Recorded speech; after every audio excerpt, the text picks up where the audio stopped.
ಯಾವತ್ತು ಕೇಳ್ದೇ ಇರೋ Indo cricket ಅಂತ, ಅದು ಎಸ್ಪೆಷಲಿ ಇಂಡಿಯಾದಲ್ಲಿ it is a fast game, agility game ಅಂತ. ಸಮ್ ಪೀಪಲ್ ಹೇಳ್ತಾರೆ ಇಸ್ ಬಾಕ್ಸ್ ಕ್ರಿಕೆಟ್ ಅಂತ. ಸರ್ಜರಿ ಮಾಡಿಸಿರೋದಾಗ್ಲಿ ಟೋಟಲಿ ಡಿಫ್ರೆಂಟ್ ಇದೆ. ಕ್ಯೂಟ್ ಆಗಿದ್ದು ಆಸ್ಟ್ರೇಲಿಯಾದಿಂದ. ವರ್ಲ್ಡ್ ಕಪ್ 2 times ಆಡಿದ್ದೀನಿ, ಏಷ್ಯಾ ಕಪ್ 3 times ಆಡಿದ್ದೀನಿ. ತುಂಬಾ ಸಲ ಯೋಚನೆ ಮಾಡಿದೀವಿ. ಸೊ ಲಾಟ್ ಆಫ್ ಟೈಪ್ಸ್ ಆಗ್ಬೇಕು, ಎಲ್ಲಾ ಸೀಸನ್ ಅಲ್ಲೂ ಆಡ್ಬೋದು, ಜನರಿಗೆ ತಲುಪಿಸೋ ಪ್ರಯತ್ನದಲ್ಲಿ. ಇಂಡಿಯಾದಲ್ಲೂ ಎಷ್ಟೊಂದು ಜನಕ್ಕೆ ಇಂಡೋರ್ ಕ್ರಿಕೆಟ್ 2019 ನಾನು ಲಾಸ್ಟ್ ಆಡಿದ್ದು. ಒಬ್ಬ ಪ್ಲೇಯರ್ ಬಗ್ಗೆ ಅವ್ರು ಕಂಪ್ಲೀಟ್ ಆಗಿ ಗೊತ್ತಿರಬೇಕು. ಸೊ 7 ಗಂಟೆ ಸ್ಟಾರ್ಟ್ ಮಾಡಿದ್ರೆ ಬಟ್ 11-12 ಗಂಟೆ ತನಕ ನೀವು ಯಾವ್ದಾದ್ರು ಟ್ರೋಫಿ ಹೊಡೆಯೋ ತನಕ ಫ್ಯಾಮಿಲಿನ ನಾವು ಹೇಗೆ ಇದ್ರು ನಮ್ಮವ್ರು ಅಂತ ಒಪ್ಕೊಂತಾರೆ. ಇನ್ನು ಹೊರಗಡೆ ಔಟ್ಸೈಡರ್ಸ್ ನಾವು ಹೇಗೆ ರಿಯಾಕ್ಟ್ ಮಾಡ್ತೀವಿ ಅನ್ನೋದ್ರ ಮೇಲೆ ಅವ್ರು ನಮ್ಮನ್ನ ಜಡ್ಜ್ ಮಾಡ್ಬಿಟ್ಟಿರ್ತಾರೆ. ಹಾಯ್ ಹಲೋ ಎಲ್ಲರಿಗೂ ನಮಸ್ಕಾರ. ನಾನು ದಿವ್ಯಾ ಭರತ್. ಇವತ್ತು ಎಡಿ ಕ್ರಿಯೇಷನ್ ಯೂಟ್ಯೂಬ್ ಚಾನಲ್ ಅಲ್ಲಿ ಯಾರಿದ್ದಾರೆ ಅದ್ರ ಬಗ್ಗೆ ತಿಳ್ಕೊಬೇಕು ಅಂತ ಅನ್ಸಿದ್ರೆ ನೀವು ಫಸ್ಟ್ ಕ್ರಿಕೆಟ್ ಬಗ್ಗೆ ತಿಳ್ಕೊಬೇಕು. ಕ್ರಿಕೆಟ್ ಆದ್ರೆ ಏನ್ ನೆನಪಾಗುತ್ತೆ ನಿಮ್ಗೆ? ಧೋನಿ, ಕೊಹ್ಲಿ, ಯುವರಾಜ್ ಸಿಂಗ್, ವರ್ಲ್ಡ್ ಕಪ್, ಅಷ್ಟೆಲ್ಲ ಯಾಕೆ IPL, ಈ ತರ ಎಲ್ಲ ವಿಷಯಗಳಿಂದ ನಿಮ್ಗೆ ನೆನಪಾಗುತ್ತೆ. ಆದ್ರೆ ಇಂಡೋರ್ ಕ್ರಿಕೆಟ್ ಅನ್ನೋದು ಒಂದಿದೆ. ಆ ಗೇಮ್ ಬಗ್ಗೆ ನೀವು ಕೇಳಿದೀರಾ? ಆ ಪ್ಲೇಯರ್ಸ್ ಬಗ್ಗೆ ಖಂಡಿತವಾಗ್ಲೂ ಕೇಳಿರಲ್ಲ. ಕೇಳಿದ್ರು ಎಲ್ಲೋ ಸ್ವಲ್ಪ ಜನ ಮಾತ್ರ ಕೇಳಿರ್ತೀರಾ. ಅಂಥದ್ದೇ ಒಂದು ಇಂಡೋರ್ ಕ್ರಿಕೆಟ್ ಸ್ಪೋರ್ಟ್ಸ್ ಬಗ್ಗೆ ಇವತ್ತು ಮಾತಾಡೋಕೆ ಪ್ಲೇಯರ್ ಆಗಿದ್ದಂತಹ, ಕೋಚ್ ಆಗಿದ್ದಂತಹ ಸಂದೀಪ್ ಮಾಯಣ್ಣ ಅವರು ನಮ್ಮ ಜೊತೆ ಇದ್ದಾರೆ. ಅವರನ್ನ ಕಾರ್ಯಕ್ರಮಕ್ಕೆ ವೆಲ್ಕಮ್ ಮಾಡೋಣ. ಸರ್, ಕಾರ್ಯಕ್ರಮಕ್ಕೆ ಸ್ವಾಗತ. ನಮಸ್ಕಾರ. ಹೇಗಿದ್ದೀರಾ? ಸೂಪರ್ ಆಗಿದ್ದೀನಿ. ಸರ್, ನೀವು ಈಗ ಇಂಡೋರ್ ಕ್ರಿಕೆಟ್ ಟೀಮಲ್ಲಿ ಇದ್ರಿ, ಪ್ಲೇಯರ್ ಆಗಿದ್ರಿ, ಕೋಚ್ ಆಗಿದ್ದೀರಾ. ನಿಮ್ಮ ಚೈಲ್ಡ್ಹುಡ್ ಡೇಸ್ ಹೇಗಿತ್ತು? ನನ್ನ ಚೈಲ್ಡ್ಹುಡ್ ಡೇಸು, ನಾನು ಆಕ್ಚುಲಿ ಹುಟ್ಟಿದ್ ಬೇರೆ ಕಡೆ, ಬೆಳೆದಿದ್ದು ಬೇರೆ ಕಡೆ, ಅಂಡ್ ಇವಾಗ ಬೇರೆಯವ್ರ ಬೇರೆ ಕಡೆ. ಸೊ ಎಕ್ಸಾಂಪಲ್ ಅಂದ್ರೆ ನಾನು ಭದ್ರಾವತಿಯಲ್ಲಿ ಹುಟ್ಟಿದ್ದು ಅಂಡ್ ಶಿವಮೊಗ್ಗದಲ್ಲಿ ಆಲ್ಮೋಸ್ಟ್ 12 years ಅಲ್ಲೇ ಇದ್ದಿದ್ದು.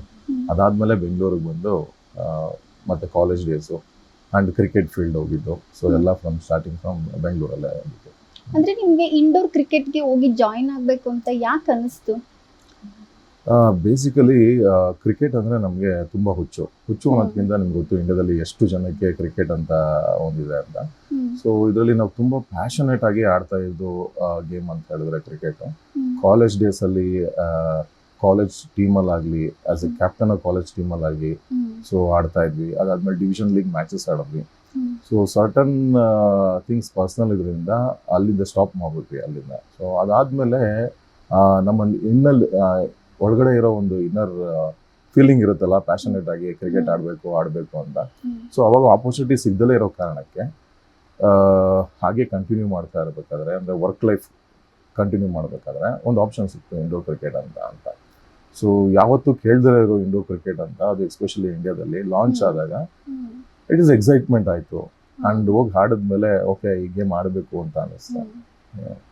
ಮನೇಲಿ ಹೇಗೆ ಕನ್ವಿನ್ಸ್ ಮಾಡಿದ್ರಿ? ಈಗ ಯಾವುದೇ ಒಂದು ಫೀಲ್ಡ್ ಆದ್ರೂ ನಮ್ಮ ವೃತ್ತಿ ಬೇರೆ, ಹಾಗೆ ನಮ್ಮ ಪ್ರವೃತ್ತಿ ಬೇರೆ ಅಂತಾರೆ, ನಮ್ಮ ಪ್ಯಾಷನ್ ಬೇರೆ. ಸೊ ನಾವೊಂದು ಕ್ರಿಕೆಟ್ನ ಪ್ಯಾಷನ್ ಆಗಿ ತಗೊಂಡ್ವಿ ಅಂದಾಗ ಆ ಫ್ಯಾಮಿಲಿನ ಕನ್ವಿನ್ಸ್ ಮಾಡೋದು ಒಂದೊಂದ್ಸಲ ತುಂಬಾನೇ ಕಷ್ಟ ಆಗುತ್ತೆ. ಸೊ ನೀವು ಹೇಗೆ ಕನ್ವಿನ್ಸ್ ಮಾಡಿದ್ರಿ? ಎಕ್ಸಾಕ್ಟ್ಲಿ ನಮ್ಮ ಫ್ಯಾಮಿಲಿಲಿ ಅಂತ ಹೇಳಿದ್ರೆ ನಮ್ಮ ತಂದೆ, ನಮ್ಮ ತಾಯಿ ಸಪೋರ್ಟಿವ್ ಆಗಿದ್ದಾರೆ ಕ್ರಿಕೆಟ್ ಆಡೋದಕ್ಕೆ. ಬಟ್ ಕಾರಣಾಂತರಗಳಿಂದ ನನಗೆ ಎಕ್ಸ್ಪೋಜರ್ ಜಾಸ್ತಿ ಸಿಗಲಿಲ್ಲ. ಸೊ ಅದರಿಂದ ಹೋಗೋಕ್ಕಾಗಲಿಲ್ಲ. ಅದಾದ್ಮೇಲೆ ನನ್ನ ಮ್ಯಾರಿಡ್ ಲೈಫಲ್ಲಿ ನನ್ನ ಹೆಂಡತಿ ತುಂಬಾ ಸಪೋರ್ಟಿವ್ ಆಗಿದ್ದಾರೆ ಆಸ್ ಆಫ್ ಟುಡೇ. ಸೊ ಅವರಿಂದನೇ ನಾನು ಆಕ್ಚುಲಿ ಎಷ್ಟೊಂದು ಕಡೆ ನನ್ನ ಸಮಯ ನಾನು ಕಳಿಬೇಕು ಅಂತ ಹೇಳಿದಾಗ ಸೊ ಅವ್ರ ಸಪೋರ್ಟ್ ಇಲ್ದರೆ ನಾನು ಏನು ಮಾಡೋಕ್ಕಾಗಲ್ಲ. ಈಗ ನಮ್ಮ ವೀಕ್ಷಕರಿಗೆ ಇಂಡೋರ್ ಕ್ರಿಕೆಟ್ ಬಗ್ಗೆ ನೀವು ಸಂಕ್ಷಿಪ್ತವಾಗಿ ಎಕ್ಸ್ಪ್ಲೈನ್ ಮಾಡ್ಬೋದಾ? ಅದು ಹೇಗಾಗತ್ತೆ ಆ ಸ್ಪೋರ್ಟ್? ಎಕ್ಸಾಕ್ಟ್ಲಿ. ಎಲ್ಲರೂ ತುಂಬಾ ಜನ ಕ್ರಿಕೆಟ್ ಅಂತ ಹೇಳಿದ್ರೆ ಅವ್ರಿಗೆ ಗೊತ್ತಿರೋದು ಔಟ್ಡೋರ್ ಗೇಮ್, ಔಟ್ಡೋರ್ ಕ್ರಿಕೆಟ್ ಅಂತ. ಆಯ್ತಾ, ಕ್ರಿಕೆಟ್ ಅಂದ್ರೆ ನಿಮ್ಗೆ ಎಷ್ಟೋ ಫಾರ್ಮ್ಯಾಟ್ಗಳಿದೆ. ಫಾರ್ಮ್ಯಾಟ್ ಅಲ್ಲಿ ಟೆಸ್ಟ್ ಕ್ರಿಕೆಟ್ ಅಂತ ಇದೆ, ಒನ್ ಡೇ ಇದೆ, T20 ಇದೆ, ಅಂಡ್ ಇವು ಸೂಪರ್ 6 ಅಂತಾನು ನಡೀತಾ ಇದೆ. ಅಪಾರ್ಟ್ ಫ್ರಮ್ ದಟ್ ಒಂದು ಇಂಡೋರ್ ಕ್ರಿಕೆಟ್ ಅನ್ನೋ ಫಾರ್ಮ್ಯಾಟು ಇದೆ. ಅದು ತುಂಬಾ ಜನಕ್ಕೆ ಗೊತ್ತಿಲ್ಲ ಆಕ್ಚುಲಿ. ಸೊ ಇಂಡೋರ್ ಕ್ರಿಕೆಟ್ ಅಂತ ಹೇಳಿದ್ರೆ ಈ 4 ಫಾರ್ಮ್ಯಾಟ್ಗಿಂತ ವಿಭಿನ್ನವಾಗಿದೆ. ವಿಭಿನ್ನ ಏನು ಅಂತ ಹೇಳಿದ್ರೆ ಎಸ್ಪೆಷಲಿ ಇದರಲ್ಲಿ it is a fast game, agility game ಅಂತ ಇದೆ. ಆದಮೇಲೆ ತುಂಬ important it's a mental strength game ಅಂತ ನನ್ನ ಅಭಿಪ್ರಾಯ. ಯಾಕಂದರೆ ನೀವು ಮೆಂಟಲ್ ಸ್ಟ್ರೆಂತ್ ಇಲ್ಲ ಅಂತ ಹೇಳಿದ್ರೆ ಈ ಗೇಮ್ ಆಡೋದು ತುಂಬ ಕಷ್ಟ ಇದೆ. ಯಾಕಂದರೆ ಅಷ್ಟು ವಿಭಿನ್ನವಾಗಿದೆ ಈ ಫಾರ್ಮೆಟ್. ಸರ್, ಈಗ ವಿಭಿನ್ನ ಅಂತ ಹೇಳಿದ್ರಲ್ಲ ನೀವು, ವಿಭಿನ್ನ ಅಂದರೆ ಹೇಗೆ? ವಿಭಿನ್ನ ಅಂತ ಹೇಳಿದ್ರೆ ಟೋಟಲಿ ಈ ಇಂಡೋರ್ ಕ್ರಿಕೆಟ್ ಅನ್ನೋ ಒಂದು ಗೇಮಲ್ಲಿ ತುಂಬ ರೂಲ್ಸ್ಗಳಿದ್ದಾವೆ. ಸೊ ದಟ್ ರೂಲ್ಸ್ ಅಂತ ಹೇಳಿದ್ರೆ ಎಕ್ಸಾಕ್ಟ್ ಆಗಿ it is all depends on your mind set ಅಂತಾನೂ ಹೇಳ್ಬೋದು, ಅಂಡ್ ಸ್ಕಿಲ್ ಡೆವಲಪ್ಮೆಂಟ್ ಅಂತ ಹೇಳ್ಬೋದು. ಸೊ ಈ ಥರ 4-5 ವಿಭಿನ್ನ ರೂಲ್ಗಳಿರೋದ್ರಿಂದ ಸೊ ಅದನ್ನ ಅಡಾಪ್ಟ್ ಮಾಡ್ಕೊಂಡು ಆಡಬೇಕಾಗಿರೋದೇ ಇಂಪಾರ್ಟೆಂಟ್ ಅಂತ ಆಗುತ್ತೆ. And apart from that cricket ಅಂತ ಹೇಳಿದ್ರೆ ನಿಮಗೆ ಗೊತ್ತು, ಬೌಲಿಂಗು, ಬ್ಯಾಟಿಂಗು, ಫೀಲ್ಡಿಂಗು ಆ ಥರ ಒಂದು ಡಿಫ್ರೆನ್ಶಿಯೇಷನ್ ಇದ್ದಾಗ ಸೊ ಈ ಗೇಮಲ್ಲಿ ಎಸ್ಪೆಷಲಿ ಆಲ್ರೌಂಡರ್ ಇದ್ರೆ ಮಾತ್ರ ಆಡೋಕ್ಕಾಗತ್ತೆ. ಯಾಕಂತ ಹೇಳಿದ್ರೆ that person or that player has to bowl, bat and field. So ಈ 3 ಕಾನ್ಸೆಪ್ಟ್ ಇಂದನೇ ಇದ್ರೇನೆ ಮಾತ್ರ ಈ ಗೇಮ್ ಅಂತ ಆಡಕ್ಕಾಗತ್ತೆ. ಸೊ ಹಾಗಿದ್ರೆ ನೀವು ಇನ್ನೊಂದು ಸ್ವಲ್ಪ ಎಕ್ಸ್ಪ್ಲೈನ್ ಮಾಡಿ, ಅದ್ರ ಎಷ್ಟು ಓವರ್ಸ್ ಇರುತ್ತೆ, ಎಷ್ಟು ರನ್ಸ್ ಇರುತ್ತೆ, ಎಷ್ಟು ಪ್ಲೇಯರ್ಸ್ ಇರ್ತಾರೆ ಅಂತ. ಖಂಡಿತ.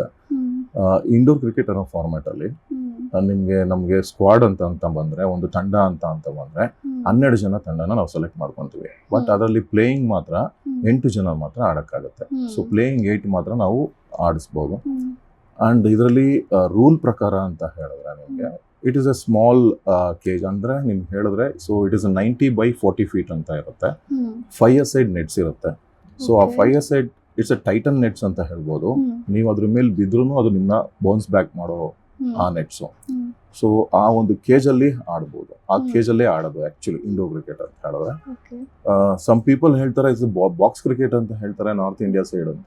But it's not a box cricket, totally different ಇದೆ ರೂಲ್ಸ್ ಪ್ರಕಾರ ಹೇಳ್ತಾ ಇದೀನಿ ಅಂತ. So every player has to bowl, every player has to bat, every player has to field.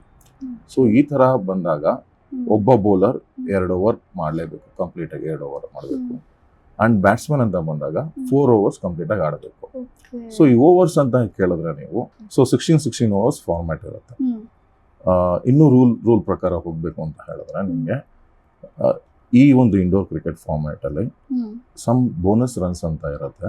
Bonus runs ಆದ್ಮೇಲೆ ಅದನ್ನ ಕಂಪ್ಲೀಟ್ ಆಗಿ ಡಿಫ್ರೆಂಟ್ ಲೆವೆಲ್ ತಗೊಂಡೋಗ್ತೀವಿ. ಕಂಪ್ಲೀಟ್ ಆಗಿ ಹೇಳ್ಬೇಕು ಅಂತ ಹೇಳಿದ್ರೆ ನಾನು ಏನ್ ಹೇಳಿದೆ 5 ಸೈಡ್ ನೆಟ್ಸ್ ಅಂತ, ಅದರಲ್ಲಿ court A and court B ಅಂತ ಇರುತ್ತೆ. ಸೊ 4 ಪ್ಲೇಯರ್ಸ್ ಕೋರ್ಟ್ ಎ ನಲ್ಲಿ ಇರಬೇಕು, 4 ಪ್ಲೇಯರ್ಸ್ ಕೋರ್ಟ್ ಬಿ ನಲ್ಲಿ ಇರಬೇಕು, ಇನ್ಕ್ಲೂಡಿಂಗ್ ಬೌಲರ್ ಅಂಡ್ ಕೀಪರ್ ಅಂತ ಆಗಿರುತ್ತೆ.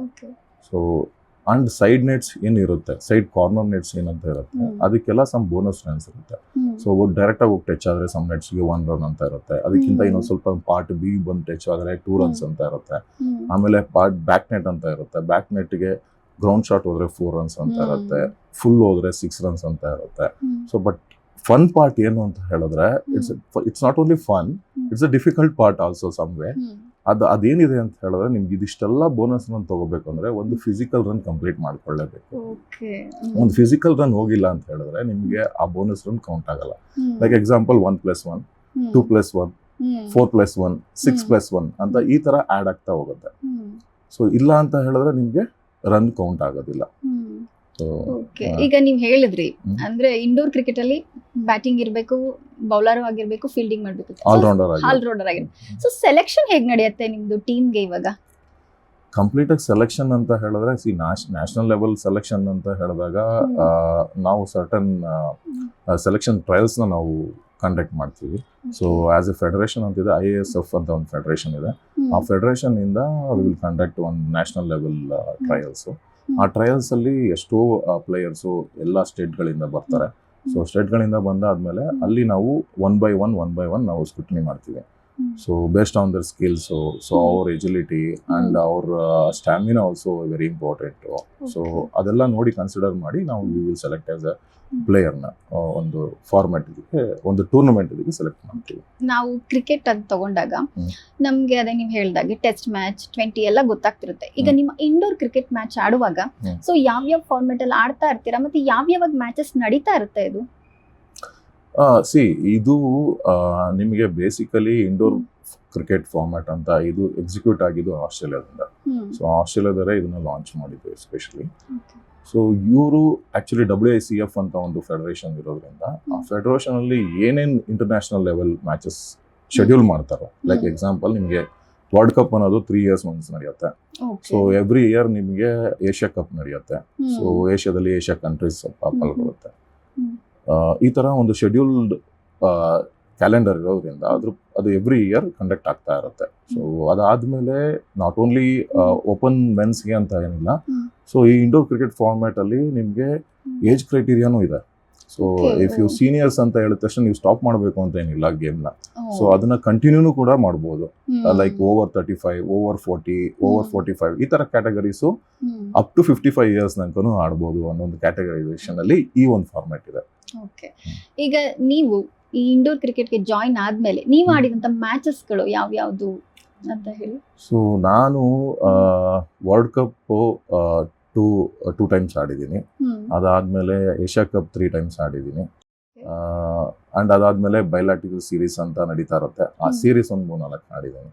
ಸೊ ಇಷ್ಟು ಆಡಿರೋ. ಓಕೆ. ಅಂದ್ರೆ ಇವಾಗ ನಾವು ಕ್ರಿಕೆಟ್ ಅಂದ ತಕ್ಷಣ ಎಲ್ರಿಗೂ ರೀಚ್ ಆಗಿದೆ, ಯಾಕೆಂದ್ರೆ ತುಂಬಾ ವರ್ಷಗಳಿಂದ ಬಂದಿದ್ದು. ಈ ಇಂಡೋರ್ ಕ್ರಿಕೆಟ್ ಅನ್ನೋದು ಇನ್ನೂ ಜನಗಳಿಗೆ ರೀಚ್ ಆಗ್ತಾ ಇಲ್ಲ. ಸೊ ಇದ್ರ ಬಗ್ಗೆ ನೀವು ಜಾಯಿನ್ ಆದ್ಮೇಲೆ ಯಾವತ್ತಾದ್ರೂ ಯೋಚನೆ ಮಾಡಿದಾಗ ಅದನ್ನ ಹೇಗೆ ರೀಚ್ ಮಾಡಿಸ್ಬೋದು ಅಂತ ಅನ್ಸಿತ್ತು? ತುಂಬಾ ಸಲ ಯೋಚನೆ ಮಾಡಿದೀವಿ ಅಂಡ್ ಇವಾಗ್ಲೂ ಯೋಚನೆ ಮಾಡ್ತಾನೆ ಇದೀವಿ ಅಂಡ್ ಬಿ ಎಕ್ಸಿಕ್ಯೂಟಿವ್ ಮಾಡ್ತಾ ಇದೀವಿ ತುಂಬಾ ಕಡೆ. ಬಟ್ ಏನು ಅಂತ ಹೇಳಿದ್ರೆ ನಮಗೆ ಸಪೋರ್ಟಿವ್ ಆಗಿ ನೀವು ಎಕ್ಸಾಂಪಲ್ ಹೇಳಿದ್ರೆ ಔಟ್ಡೋರ್ ಅಲ್ಲಿ ನಿಮಗೆ ಐ ಬಾಲ್ಸ್ ಅಂತ ಇರ್ತೀವಿ. ಐ ಬಾಲ್ಸ್ ಅಂತ ಹೇಳಿದ್ರೆ ವೀಕ್ಷಕರು ಎಷ್ಟು ಮಟ್ಟಿಗೆ ನಿಮಗೆ ವೀಕ್ಷಣೆ ಮಾಡ್ತಾರೆ ಆ ಗೇಮ್ ನ ಅಥವಾ ಎಂಜಾಯ್ ಮಾಡ್ತಾರೆ. ಸೊ ಆ ಸಿಚುವೇಶನ್ ಅಲ್ಲಿ ನಿಮಗೆ ನೋಡಿದ್ರೆ ಪ್ರೇಕ್ಷಕರು ತುಂಬಾ ಜನ ಸಿಗ್ತಾರೆ ನಿಮ್ಗೆ ಔಟ್ಡೋರ್ ಫಾರ್ಮ್ಯಾಟ್ ಅಲ್ಲಿ. ಯಾಕಂದ್ರೆ ದೊಡ್ಡದಿರುತ್ತೆ ಗ್ರೌಂಡ್, ಸುತ್ತಲೂ ಕುತ್ಕೊಂಡ್ರೆ ನಿಮ್ಗಿರುತ್ತೆ. But is a small format ಅವರಿಂದ. ಸೊ ಇಂಡೋರ್ ಅಂತ ಒಂದು ಸೆಟಪ್ ಇದ್ದಾಗ ನಿಮ್ಗೆ ಐ ಬಾಲ್ ಕಮ್ಮಿ ಇರುತ್ತೆ. ಸೊ ಆ ಐ ಬಾಲ್ ನ ಜಾಸ್ತಿ ಮಾಡಬೇಕು ಅಂತ ಹೇಳಿದ್ರೆ ಸೊ ಲಾಟ್ ಆಫ್ ಟೈಅಪ್ಸ್ ಆಗಬೇಕು. ಎಕ್ಸಾಂಪಲ್ ನಾವೆಲ್ಲ ಸ್ಪೋರ್ಟ್ಸ್ ಚಾನೆಲ್ ಎಲ್ಲ ಲಾಟ್ ಆಫ್ ಟೈಅಪ್ಸ್ ಆದ್ರೆ, ಎಕ್ಸಾಂಪಲ್ ಪ್ರೋ ಕಬಡ್ಡಿ ಎಲ್ಲ ಹೇಗೆ ಇದಾಯ್ತು ಅಂತ ಹೇಳಿದ್ರೆ ಅದು ಇಂಡೋರ್ ಗೇಮೇನೆ.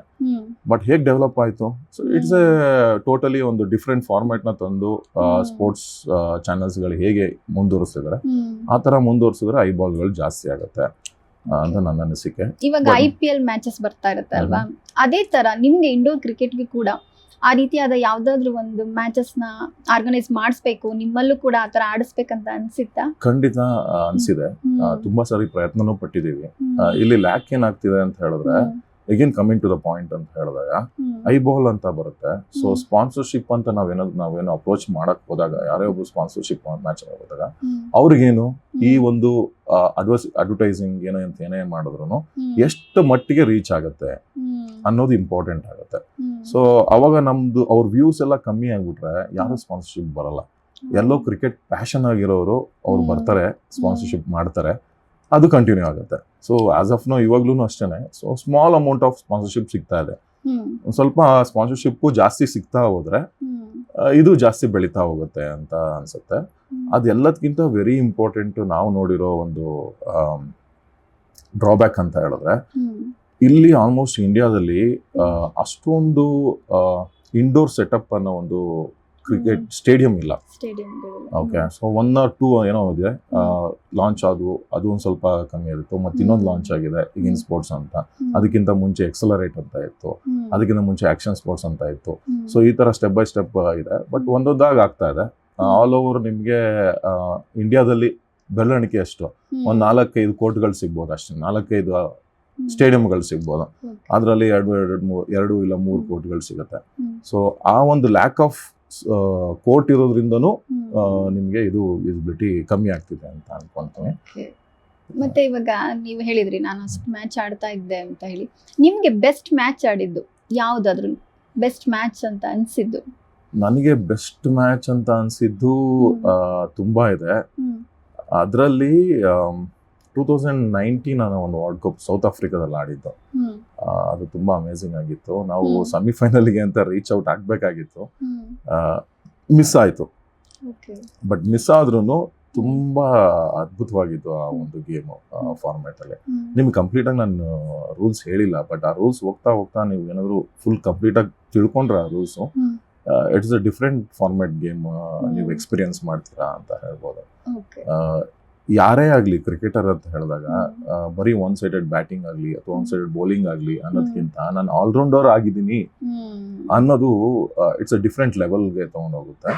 ಅಂಡ್ ಕಾಂಟ್ರಿಬ್ಯೂಷನ್ ಬಂದು ನಿಮ್ ಟೀಮ್ಗೆ, ಈ ಗೇಮ್ ಎಸ್ಪೆಷಲಿ ನಿಮ್ಗೆ ಟೀಮ್ ಗೇಮ್ ಅಂತ ಬರುತ್ತೆ. It is not a individual game ಅಂತ ಹೇಳ್ಬೋದು. ಯಾಕಂದ್ರೆ ನಿಮ್ ಟೀಮ್ ಅಲ್ಲಿ ಕಂಪ್ಲೀಟ್ ಆಗಿ ಎಲ್ಲರೂ ಪರ್ಫಾರ್ಮೆನ್ಸ್ ಮಾಡಿದ್ರೆ ಮಾತ್ರ ಟೀಮ್ ಒಂದು ನೆಕ್ಸ್ಟ್ ಲೆವೆಲ್ಗೆ ಹೋಗುತ್ತೆ.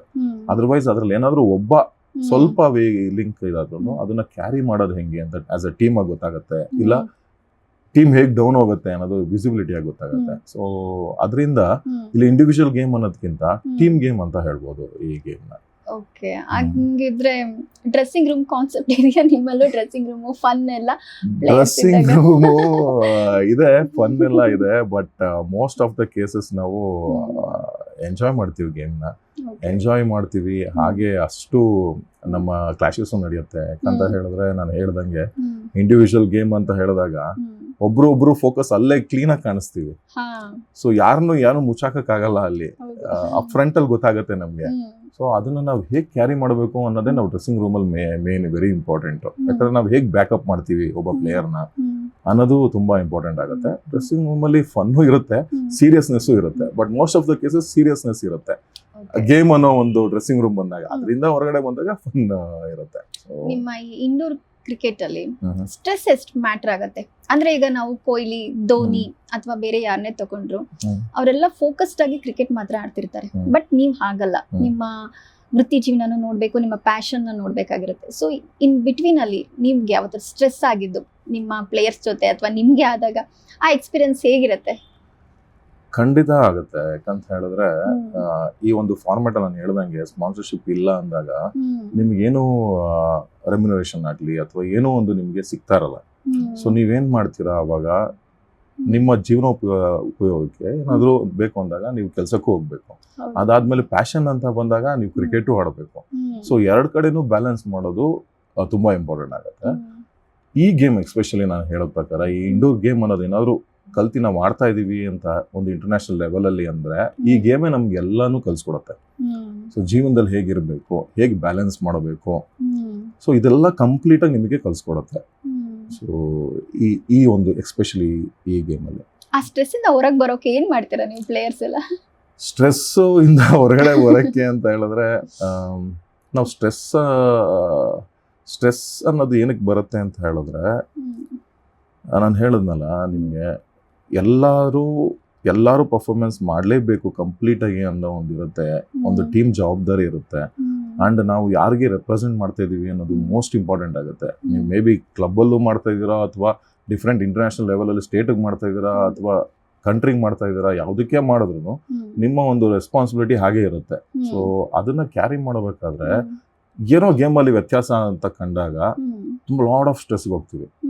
ಯಾಕೆ ಸ್ಟ್ರೆಸ್ ಅಂತ ಬರುತ್ತೆ ಅಂತ ಹೇಳಿದ್ರೆ, ಇಂಡೋರ್ ಕ್ರಿಕೆಟ್ ಅನ್ನೋ ಫಾರ್ಮ್ಯಾಟ್ ಅಲ್ಲಿ ನಾನು ಹೇಳಿದೆ ಎಲ್ಲರೂ ಬ್ಯಾಟಿಂಗ್ ಮಾಡಬೇಕು ಅಂತ ಬ್ಯಾಟಿಂಗ್ ಮಾಡಬೇಕು ಅಂತ ಹೇಳಿದ್ರೆ ಇಟ್ಸ್ ಅ ಪೇರಿಂಗ್ ತರ ಹೋಗ್ತೀವಿ ನಾವು. ಓಕೆ, ಕಂಪ್ಲೀಟ್ ಆಗಿ 1 by 1 ಹೇಳ್ಬೇಕು ಅಂದ್ರೆ ಪೇರಿಂಗ್ ತರ ಹೋಗ್ತೀವಿ. ಇಬ್ರು ಪಾರ್ಟ್ನರ್ಶಿಪ್ ಅಂತ ಹೋದಾಗ 4 ಓವರ್ ನಾವು ಅಲ್ಲೇ ಆಡಬೇಕು, ಇರ್ರೆಸ್ಪೆಕ್ಟಿವ್ ಆಫ್ ಔಟ್ ಆದ್ರೂ ಹಾಗೆ ಆಗುತ್ತೆ. ಈ ಔಟ್ ಆದಾಗ ನಮಗೆ -5 ಅಂತ ನಮ್ಮ ಸ್ಕೋರ್ ಇಂದ ರೆಡ್ಯೂಸ್ ಮಾಡ್ತಾರೆ. ಓಕೆ, ಅದು ನಮಗೆ ಅಲ್ಲಿ ನೆಕ್ಸ್ಟ್ ಲೆವೆಲ್ ಆಗಿ ನಮ್ಮ ಒಂದು ಮೈಂಡ್ ಕಾನ್ಸೆಪ್ಟ್ ಎಷ್ಟು ಸ್ಟ್ರೆಂತ್ ಇದೆ ಅನ್ನೋದು ನಮಗೆ ಗೊತ್ತಾಗುತ್ತೆ. ಈಗ ಔಟ್ಡೋರ್ ಅಲ್ಲಿ ಒಂದ್ಸರಿ ಔಟ್ ಆದ್ವಿ, ಬಂದ್ವಿ, ಹೊರಗಡೆ ಫ್ರಸ್ಟ್ರೇಷನ್ ತೋರಿಸಿದ್ವಿ, ಹೊರಗಡೆ ಕುತ್ಕೊಂಡ್ವಿ ಅಂತ ಅನ್ಸುತ್ತೆ. ಬಟ್ ಇಂಡೋರ್ ಅಲ್ಲಿ ಹಾಗಲ್ಲ. ಸೊ ನೀವು 4 ಓವರ್ ಅಂದ್ರೆ 24 ಬಾಲ್ಸ್ ಆಡ್ಬೇಕು ಅಂದಾಗ ಫಸ್ಟ್ ಬಾಲೇ ಔಟ್ ಆದಾಗ ನಿಮ್ಮ ಒಂದು ಸ್ಕೋರು -5 ಇಂದ ಸ್ಟಾರ್ಟ್ ಆಗುತ್ತೆ. ಸೊ ಮೈನಸ್ ಇಂದ ನೀವು ಪ್ಲಸ್ ಗೆ ಹೇಗೆ ತಗೊಂಬಂದು ನಿಲ್ಲಿಸ್ತೀರಾ, ಆಮೇಲೆ ಟೀಮ್ಗೆ ಎಷ್ಟು ಬ್ಯಾಕಪ್ ಕೊಡ್ತೀರಾ ಅನ್ನೋದು ತುಂಬಾ ಇಂಪಾರ್ಟೆಂಟ್ ಆಗುತ್ತೆ. ಸೊ ಅದಕ್ಕೆ ಈ ಗೇಮ್ ಸ್ಟ್ರೆಸ್ ತಗೊಂಡೇ ಆಡಬೇಕು. ಅದನ್ನ ಹೇಗೆ ಹ್ಯಾಂಡಲ್ ಮಾಡ್ತಾನೆ ಅಂತ ಹೇಳಿದ್ರೆ ಅವನು ಬೆಟರ್ ಪ್ಲೇಯರ್ ಅಂತ ಹೇಳ್ಬೋದು, ಬೆಸ್ಟ್ ಪ್ಲೇಯರ್ ಅಂತ ಹೇಳ್ಬೋದು. ಪ್ಲೇಯರ್ ಬೆಸ್ಟ್ ಆಗಿರ್ತಾರೆ, ಮತ್ತೆ ಅವರ ವರ್ಕಿಂಗ್ ಎನ್ವೈರನ್ಮೆಂಟ್ ಗೆ ಸೆಟ್ ಆಗ್ಬೇಕು. ಈಗ ಅವರು ಮತ್ತೆ ಅಲ್ಲಿಂದ ಅಲ್ಲಿ ಕ್ಯಾರಿ ಆಗೋಗಿಲ್ಲ, ಅಲ್ಲಿಂದ ಇಲ್ಲಿ ಕ್ಯಾರಿ ಆಗೋಗಿಲ್ಲ. ಸೊ ಹೇಗೆ ಅದನ್ನ ಹ್ಯಾಂಡಲ್ ಮಾಡಬೇಕು ಫಸ್ಟ್ ಆಫ್ ಆಲ್. ಸೊ ಅದು ಹ್ಯಾಂಡಲ್ ಮಾಡಕ್ ಆಗಲ್ಲ ಅಂತ ಹೇಳಿದ್ರೆ ಆ ಪ್ಲೇಯರ್ ಆಗಕ್ ಚಾನ್ಸಸ್ ಇಲ್ಲ ಇಂಡೋರ್ ಅಲ್ಲಿ. And lot of outdoor players ಇವಾಗ ನಮ್ನ ಮೀಟ್ ಮಾಡಿರೋ ಎಷ್ಟೋ ಪ್ಲೇಯರ್ಸ್, ಈಗ ಸಚಿನ್ ರೀಸೆಂಟ್ ಆಗಿ ದುಬೈಲಿ ಹೋಗಿ ನೋಡಿದಾಗ ಅವರು ಹೇಳಿದ್ದಾರೆ ಈ ಗೇಮು ಸ್ಪೆಷಲಿ ಸ್ಕಿಲ್ಡ್ ಪರ್ಸನ್ ಮಾತ್ರ ಆಗುತ್ತೆ, ನಾರ್ಮಲ್ ಕ್ರಿಕೆಟರ್ಗೆಲ್ಲ ಇದು ಆಡಕ್ ಆಗಲ್ಲ ಅಂತಾನು ಅವರೊಂದು ಕಮೆಂಟ್ ಮಾಡಿದ್ದಾರೆ. ಸೊ ಈ ತರ ಇದು ಎಷ್ಟು ದೊಡ್ಡ ಲೆಜೆಂಡ್ಸ್ ಗಳೇ ಕಮೆಂಟ್ ಮಾಡ್ತಿದ್ದಾರೆ ಅಂತ ಹೇಳಿದ್ರೆ ನಿಮ್ಗೆ ಅರ್ಥವಾಗ್ಬೇಕು ಇದು ಎಷ್ಟು ಈ ಗೇಮ್ ಮಹತ್ವ ಕೊಡುತ್ತೆ ಅಂತ ಒಬ್ಬ ಪ್ಲೇಯರ್ಗೆ. ಎರಡು ಬ್ಯಾಲೆನ್ಸ್ ಮಾಡ್ಲೇಬೇಕಾಗತ್ತೆ. ನೀವು ವರ್ಕ್ ಲೈಫು ಅಥವಾ ಪರ್ಸನಲ್ ಲೈಫು ಅಥವಾ ಕ್ರಿಕೆಟ್ ಅಂತ ಆಡ್ತಿದ್ರೆ ಬ್ಯಾಲೆನ್ಸ್ ಮಾಡ್ಬೇಕಾಗತ್ತೆ. ನೀವು ಇನ್ನೊಂಥರ ರೀತಿಲಿ ಕೇಳಿದ್ರಿ ಅಂದ್ರೆ ಎಕ್ಸಾಂಪಲ್ ಇವಾಗ ಅವ್ರಿಗೆಲ್ಲ ಆರಾಮಾಗಿ ಕ್ರಿಕೆಟ್ ಆಡ್ತಿದ್ದಾರೆ, ಕೊಹ್ಲಿ ಅವ್ರು ಆಡ್ತಿದ್ದಾರೆ, ಸಚಿನ್ ಆಡ್ತಾರೆ, ಅವ್ರಿಗೆಲ್ಲ ಒಂದು ಸಂಭಾವನೆ ಅಂತ ಸಿಗತ್ತೆ. ಅವ್ರಿಗೆ ಮತ್ತಿನ್ನೇನು ಮಾಡೋ ಅವಶ್ಯಕತೆ ಇಲ್ಲ, ಅಲ್ಲಿ ಸಂಭಾವನೆ ಸಿಗತ್ತೆ, ಅವರು ಅದಕ್ಕೋಸ್ಕರ ಡೆಡಿಕೇಟ್ ಆಗಿ ಆಡ್ತಾರೆ, ಬರ್ತಾರೆ. ನಮಗೂ ಇಲ್ಲಿ ಸಂಭಾವನೆ ಅಂತ ಸಿಗತ್ತೆ ಅಂತ ಸ್ಟಾರ್ಟ್ ಆದಾಗ ಡೆಡಿಕೇಟೆಡ್ ಪ್ಲೇಯರ್ಸ್ ತುಂಬಾ ಜನ ಸಿಗ್ತಾರೆ. ಸೊ ಎಕ್ಸಾಂಪಲ್ ಇವಾಗೆಲ್ಲ ಕ್ರಿಕೆಟ್ ಅನ್ನೋಂಥ ಒಂದು ಫೀಲ್ಡ್ ಇರೋದು ಪ್ಯಾಷನ್ಗಿಂತ ಇವಾಗ ಕಮರ್ಷಿಯಲ್ ಆಗಿರೋದು ಜಾಸ್ತಿ ಅಂತ. ಸೊ ನೀನು ಎಷ್ಟು ಮಾಡ್ತೀಯ ಅನ್ನೋದು ಇಂಪಾರ್ಟೆಂಟ್ ಆಗ್ಬಿಡುತ್ತೆ. ಸೊ ನಾವೆಲ್ಲ ಇದುವರೆಗೂ ಆಡಿರೋದು ಎಷ್ಟು ಪ್ಯಾಷನೇಟ್ ಆಗಿ ಆಡ್ತಿದ್ಯಾ ಕ್ರಿಕೆಟ್, ನಿನ್ನ ಸಂಭಾವನೆ ಸಿಗುತ್ತೋ ಬಿಡುತ್ತೋ, ಬಟ್ ಎಷ್ಟು ಪ್ಯಾಷನ್ ಆಗಿ ಆಡ್ತಿದ್ಯಾ ಅನ್ನೋದು ಅಂತ ಬಂದಾಗ you have to manage. Stress ಆಗ್ಲಿ ವರ್ಕ್ ಲೈಫ್ ಆಗ್ಲಿ ಯಾವುದೇ ಆದ್ರೂ ಯು ಹ್ಯಾವ್ ಟು ಮ್ಯಾನೇಜ್. ಯಾವತ್ತಾದ್ರೂ ಅನ್ಸಿತ್ತಾ ನಾನು ಇಂಡೋರ್ ಕ್ರಿಕೆಟ್ ಬಿಟ್ಟು ಬೇರೆ ಯಾವ್ದಾದ್ರು ಸ್ಪೋರ್ಟ್ಸ್ ನ ಸೆಲೆಕ್ಟ್ ಮಾಡ್ಕೋಬೇಕಿತ್ತು ಅಂತ? ಆ ತರ ಏನು ಅನ್ಸಿಲ್ಲ, ಯಾಕಂದ್ರೆ ನಮ್ ವಿಷನ್ ಯಾವಾಗ್ಲೂ ಔಟ್ಡೋರ್ ಅಲ್ಲೇ ಇರುತ್ತೆ. ಓಕೆ, ಔಟ್ಡೋರ್ ಅಲ್ಲಿ ಆಪರ್ಚುನಿಟಿಗಳು ಕಮ್ಮಿ ಆದಾಗ ಅಥವಾ ನಮ್ಗೆ ಎಕ್ಸ್ಪ್ಲೋರ್ ಸಿಗ್ದಲೇ ಇದ್ದಾಗ ನಮ್ಗೆ ಯಾವ್ದೋ ಒಂದು ಇಂಡಿಯಾಗೆ ರೆಪ್ರೆಸೆಂಟ್ ಮಾಡ್ಬೇಕು ಅನ್ನೋ ಪ್ರೌಡ್ ಮೂಮೆಂಟ್ ಅಂತ ಇದ್ದಾಗ ಯಾವ್ದಾದ್ರೇನು ನಮ್ಗೆ ನಾರ್ಮಲ್ ಆಗಿ ಯಾವ್ದಾದ್ರೇನು ಸೊ ನಾವು ಇಂಡಿಯಾಗೋಸ್ಕರ ಆಡ್ತಾ ಇದೀವಿ ಅನ್ನೋ ಒಂದು ಪ್ರೌಡ್ ಮೂಮೆಂಟ್ ಇಂದ ನಾವು ಆಡಿದ್ವಿ ಹೊರತು ಇದು ಸಿಕ್ಕಿಲ್ಲ ಅದು ಸಿಕ್ಕಿಲ್ಲ ಅಂತ ಏನು ಅನ್ಸಿಲ್ಲ. ನಾವು ಕ್ರಿಕೆಟ್ ಆಡ್ತಾ ಇದೀವಿ, ಇಂಡಿಯಾಗೆ ಆಡ್ತಾ ಇದೀವಿ, ಅದು ಬೆಸ್ಟ್ ಮೂಮೆಂಟ್ ನಮ್ಗೆ. ನಿಮ್ಗೆ ಈಗ ಇಂಡೋರ್ ಕ್ರಿಕೆಟ್ಗೆ ಸಪೋರ್ಟ್ ಬೇಕು ಅನ್ನೋದಾದ್ರೆ ಯಾವ್ಯಾವ ರೀತಿಯಲ್ಲಿ ಸಪೋರ್ಟ್ ಬೇಕಾಗುತ್ತೆ? ಎಸ್ಪೆಷಲಿ ನಾನು ಹೇಳ್ದಂಗೆನೆ ಸ್ಪಾನ್ಸರ್ಶಿಪ್ ಮೇನ್ ಬೇಕಾಗುತ್ತೆ. ಸೊ ಸ್ಪಾನ್ಸರ್ಶಿಪ್ ಅನ್ನೋದು ಒಂದು ಮೇನ್ ಕ್ರೈಟೀರಿಯಾ. ಯಾಕಂದ್ರೆ ಎಲ್ಲೇ ಏನೇ ಹೋದ್ರು ನಿಮ್ಗೆ ಗೊತ್ತು ಎಲ್ಲ ಖರ್ಚು ವೆಚ್ಚಗಳಿದ್ದೇ ಇರುತ್ತೆ.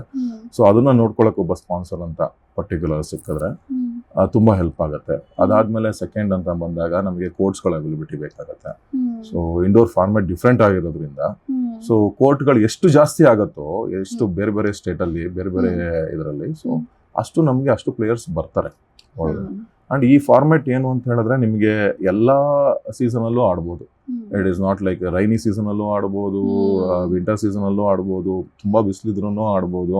ಯಾಕಂತ ಹೇಳಿದ್ರೆ ಇಟ್ಸ್ ಇಂಡೋರ್ ಫಾರ್ಮೆಟ್ ಅಲ್ಲ, ಸೊ ಕ್ಲೋಸ್ಡ್ ಆಗಿರುತ್ತೆ.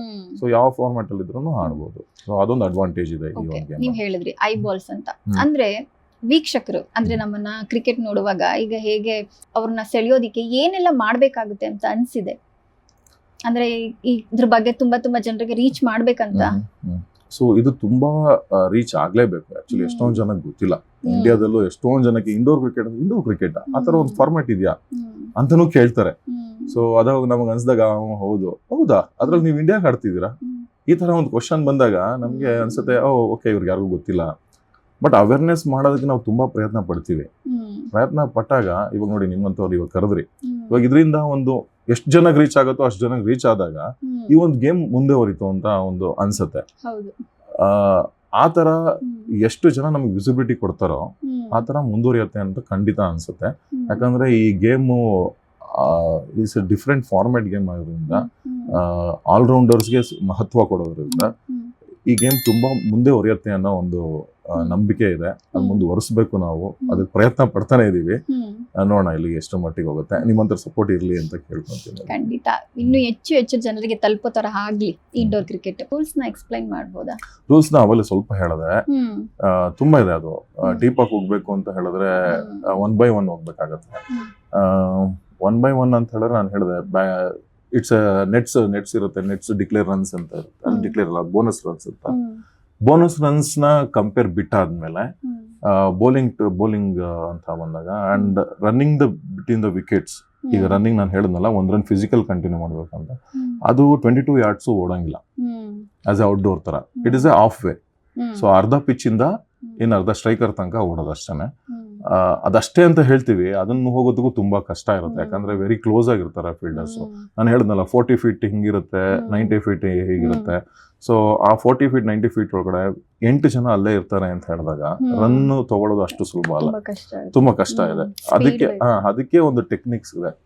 ಸೊ ಟೆಕ್ನಿಕ್ಸ್ ಅಲ್ಲೇ ಆಡ್ಬೇಕಾಗತ್ತೆ. ಇವಾಗ ಔಟ್ಡೋರ್ ಅಲ್ಲಿ ನೀವು ರ್ಯಾಶ್ ಆಗಿ ಆಡೋದಕ್ಕೂ ಬೇರೆ ತರ ಇರುತ್ತೆ. ಎಲ್ಲೇ ಹೊಡೆದ್ರು ಇಲ್ಲೇ ಕೈಗೆ ಬಂದ್ಬಿಡುತ್ತೆ. ಇದಕ್ಕೆ ಒಂದು ಟೆಕ್ನಿಕ್ಸ್ ಟ್ಯಾಪಿಂಗ್ ಅಂತ ಹೇಳ್ತೀವಿ. ಆ ಟ್ಯಾಪಿಂಗ್ ಅನ್ನೋದು ಬೇಕು. ಸೊ ಪ್ಲೇಸ್ಮೆಂಟ್ ಅನ್ನೋದು ಬೇಕು. ಅಂಡ್ ಎಲ್ಲ ಶಾಟ್ ಗ್ರೌಂಡ್ ಶಾಟ್ ಆಡ್ಬೇಕು ಅಂತ ಬೇಕಾಗಿರುತ್ತೆ. ಅಂಡ್ ರನ್ಸ್ ಅಲ್ಲೇ ನಿಮ್ಗೆ ಜಾಸ್ತಿ ಸಿಗುತ್ತೆ.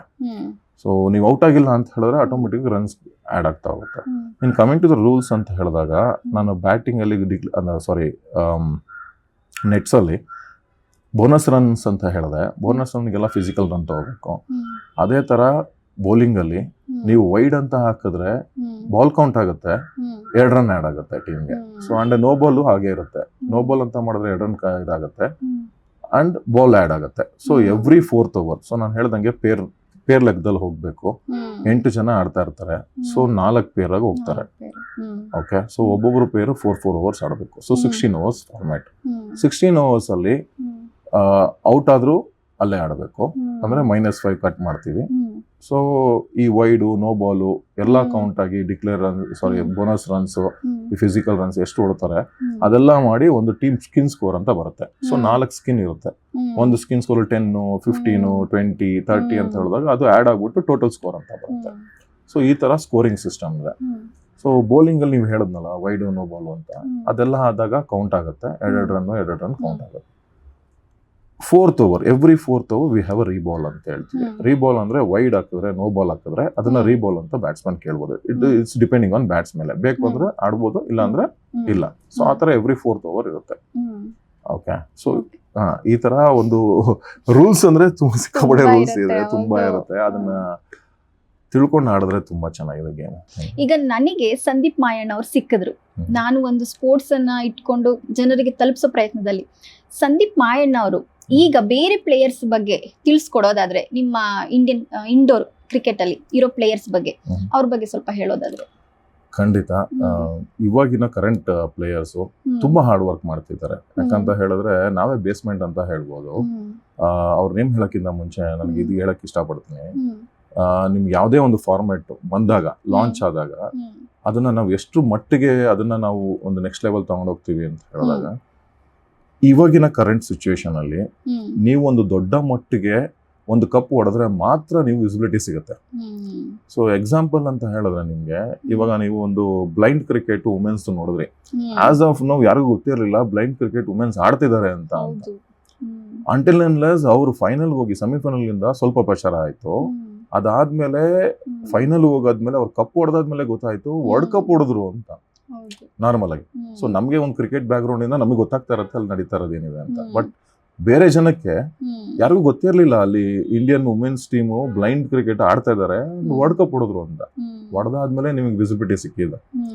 ಸೊ ಎಲ್ಲೇ ಯಾವುದೇ ಕ್ಷೇತ್ರಕ್ಕೆ ಹೋದ್ರು, ನಾಟ್ ಓನ್ಲಿ ಕ್ರಿಕೆಟ್, ನೀವು ಎಲ್ಲೇ ಒಲಿಂಪಿಕ್ ಯಾವುದೇ ಕ್ಷೇತ್ರಕ್ಕೆ ಹೋದ್ರು ಅಲ್ಲಿ ಒಬ್ಬ ಗೋಲ್ಡ್ ಮೆಡಲ್ ಹೊಡೆದ್ರೆ ಮಾತ್ರ ಅವನ ಪ್ರಾಮುಖ್ಯತೆ ಬರುತ್ತೆ.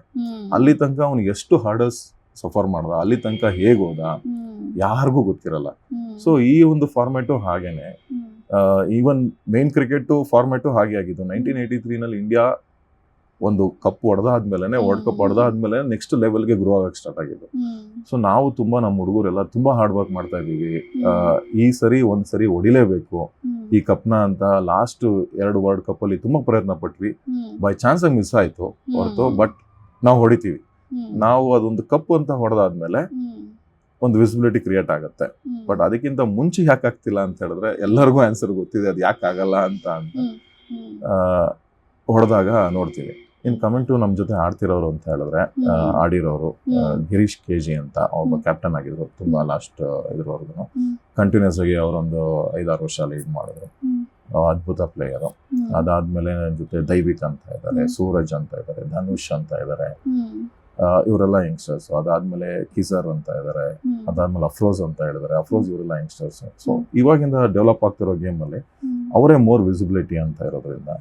ಆಮೇಲೆ ನನ್ನ ಜೊತೆ ಇನ್ನೂ ಅದಕ್ಕಿಂತ ಮುಂಚೆ ಆಡೋರು, ನನ್ನ ಜೊತೆ ಆಡೋರು ಅಂತ ಹೇಳಿದ್ರೆ ಸಂತೋಷ್ ಅಂತ ಇದ್ದಾರೆ, ಜಿಶಾನಂದ್ ಅಂತ ಇದ್ದಾರೆ, ಅದಾದ್ಮೇಲೆ ಎರಿಸ್ ಖಾನ್ ಅಂತ ಇದ್ದಾರೆ. ಸೊ ಇವರೆಲ್ಲ ಅದ್ಭುತ ಪ್ಲೇಯರ್ಸ್. ಸೊ ಇವ್ರಿಗೆಲ್ಲ ಎಕ್ಸ್ಪೋಜರ್ ಸಿಕ್ಕಿಲ್ಲ. ಬಟ್ ಇಲ್ಲಿ ನಮ್ಗೆ ಎಕ್ಸ್ಪೋಜರ್ ಸಿಕ್ತು. ಪ್ರಯತ್ನ ಪಟ್ವಿ. ಬಟ್ ಪ್ರಯತ್ನ ಪಟ್ಟಿದ್ದಕ್ಕೆ ನಮಗೆ ಬ್ಯಾಕಪ್ ಆಗಕ್ಕೆ ಸ್ವಲ್ಪ ಬೇಕಾಗಿತ್ತು. ನಮ್ಮ ಗೇಮ್ ನಾವು ಕೊಡ್ತಾ ಇದೀವಿ, ಬ್ಯಾಕಪ್ ಕೊಟ್ರು. ಸೊ ಬ್ಯಾಕಪ್ ಕೊಟ್ಟರು ಅಂತ ಕೊಟ್ಟಿಲ್ಲ ಅಂತಲ್ಲ. ಆಸ್ ಎ ಕೋಚ್ ಆಗಿ ನಾವು ಇಂಡೋ ಕ್ರಿಕೆಟ್ ಅಂದ್ರೆ ಒಂದು ಹೊಸಾದು ಕಲಿತಾ ಇದೀವಿ. ಇಲ್ಲಿಗೆ ಲಾಂಚ್ ಆದಾಗ ಹೊಸಾದ್ ಕಲಿತಾ ಇದೀವಿ ಅಂದಾಗ ಒಂದು ಕೋಚ್ ಸಿಗ್ತಾರೆ, ತಾಹಿರ್ ಅಲಿ ಖಾನ್ ಅಂತ. ಓಕೆ, ಸೊ ಅವರು ಅದ್ಭುತವಾದ ಪ್ಲೇಯರು. ಹೊರಗಡೆ ಎಲ್ಲ ಹೊರದೇಶದಲ್ಲೆಲ್ಲ ಆಡ್ಕೊಂಡು ಬಂದಿರೋರು. ಅವರು ನಮ್ಗೆ ಟ್ರೈನ್ ಅಪ್ ಮಾಡ್ತಾರೆ. ಸೊ ಈ ಇಂಡೋ ಕ್ರಿಕೆಟ್ ಅಂದ್ರೆ ಏನು, ಇದು ಹೇಗೆ ಮುಂದುವರಿಯುತ್ತೆ ಅಂತ ಅವರು ಶತದ ಪ್ರಯತ್ನ ಮಾಡಿದ್ರು. ಇವಾಗೂ ಅದೇ ಫೀಲ್ಡ್ ಅಲ್ಲಿ ಇದ್ದಾರೆ ಬೇರೆ ಕಂಟ್ರಿನಲ್ಲಿ. ಬಟ್ ಇಂಡಿಯಾಗೆ ತುಂಬಾ ಇದು ಮಾಡಿದ್ರು.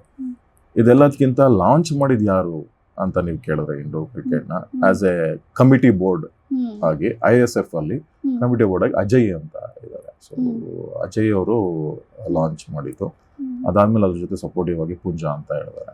ಸೊ ಅವರಿಬ್ರು ಇದರಿಂದ ನಡೀತಾ ಇದೆ ಇದೊಂದು board as of now, Indian board ಅಂತ ಹೇಳ್ಬೋದು. ನೀವು ಎಷ್ಟು ವರ್ಷ ಪ್ಲೇಯರ್ ಆಗಿದ್ರಿ, ಮತ್ತೆ ಈಗ ಕೋಚ್ ಕೂಡ ಆಗಿದ್ದೀರಾ ಅಂತ ಗೊತ್ತಾಯ್ತು. ಆಕ್ಚುಲಿ ನಾನು 2009 ಇಂದ ಇಂಡೋರ್ ಕ್ರಿಕೆಟ್ ಅಂತ ಸ್ಟಾರ್ಟ್ ಮಾಡಿದ್ದು. ಸೊ 10 ಇಯರ್ಸ್ ನಾನು ಇಂಡಿಯನ್ ಟೀಮ್ ಅಲ್ಲಿ ಆಡಿದೆ. ಸೊ ಅಂದ್ರೆ ಫಸ್ಟ್ ಕ್ಲಬ್ ಇಂದ ಸ್ಟಾರ್ಟ್ ಆಗಿದ್ದು, ನಾನು ಏನ್ ಹೇಳಿದ್ನಲ್ಲ. ಸೊ ಎಕ್ಸಲರೇಟ್ ಅನ್ನೋ ಒಂದು ಕ್ಲಬ್ ಇಂದ ನಾನು ಸ್ಟಾರ್ಟ್ ಮಾಡಿದ್ದು. ಅದಾದ್ಮೇಲೆ ಇಂಡಿಯನ್ ಇದಕ್ಕೆ ಅಪ್ರೋಚ್ ಸಿಕ್ತು. ಅಲ್ಲಿ ಒಂದು ಎರಡು ವರ್ಷ ನಾನು ವರ್ಲ್ಡ್ ಕಪ್ ಆಡಿದೆ. ಆಮೇಲೆ Asia cup ಆಡಿದೆ.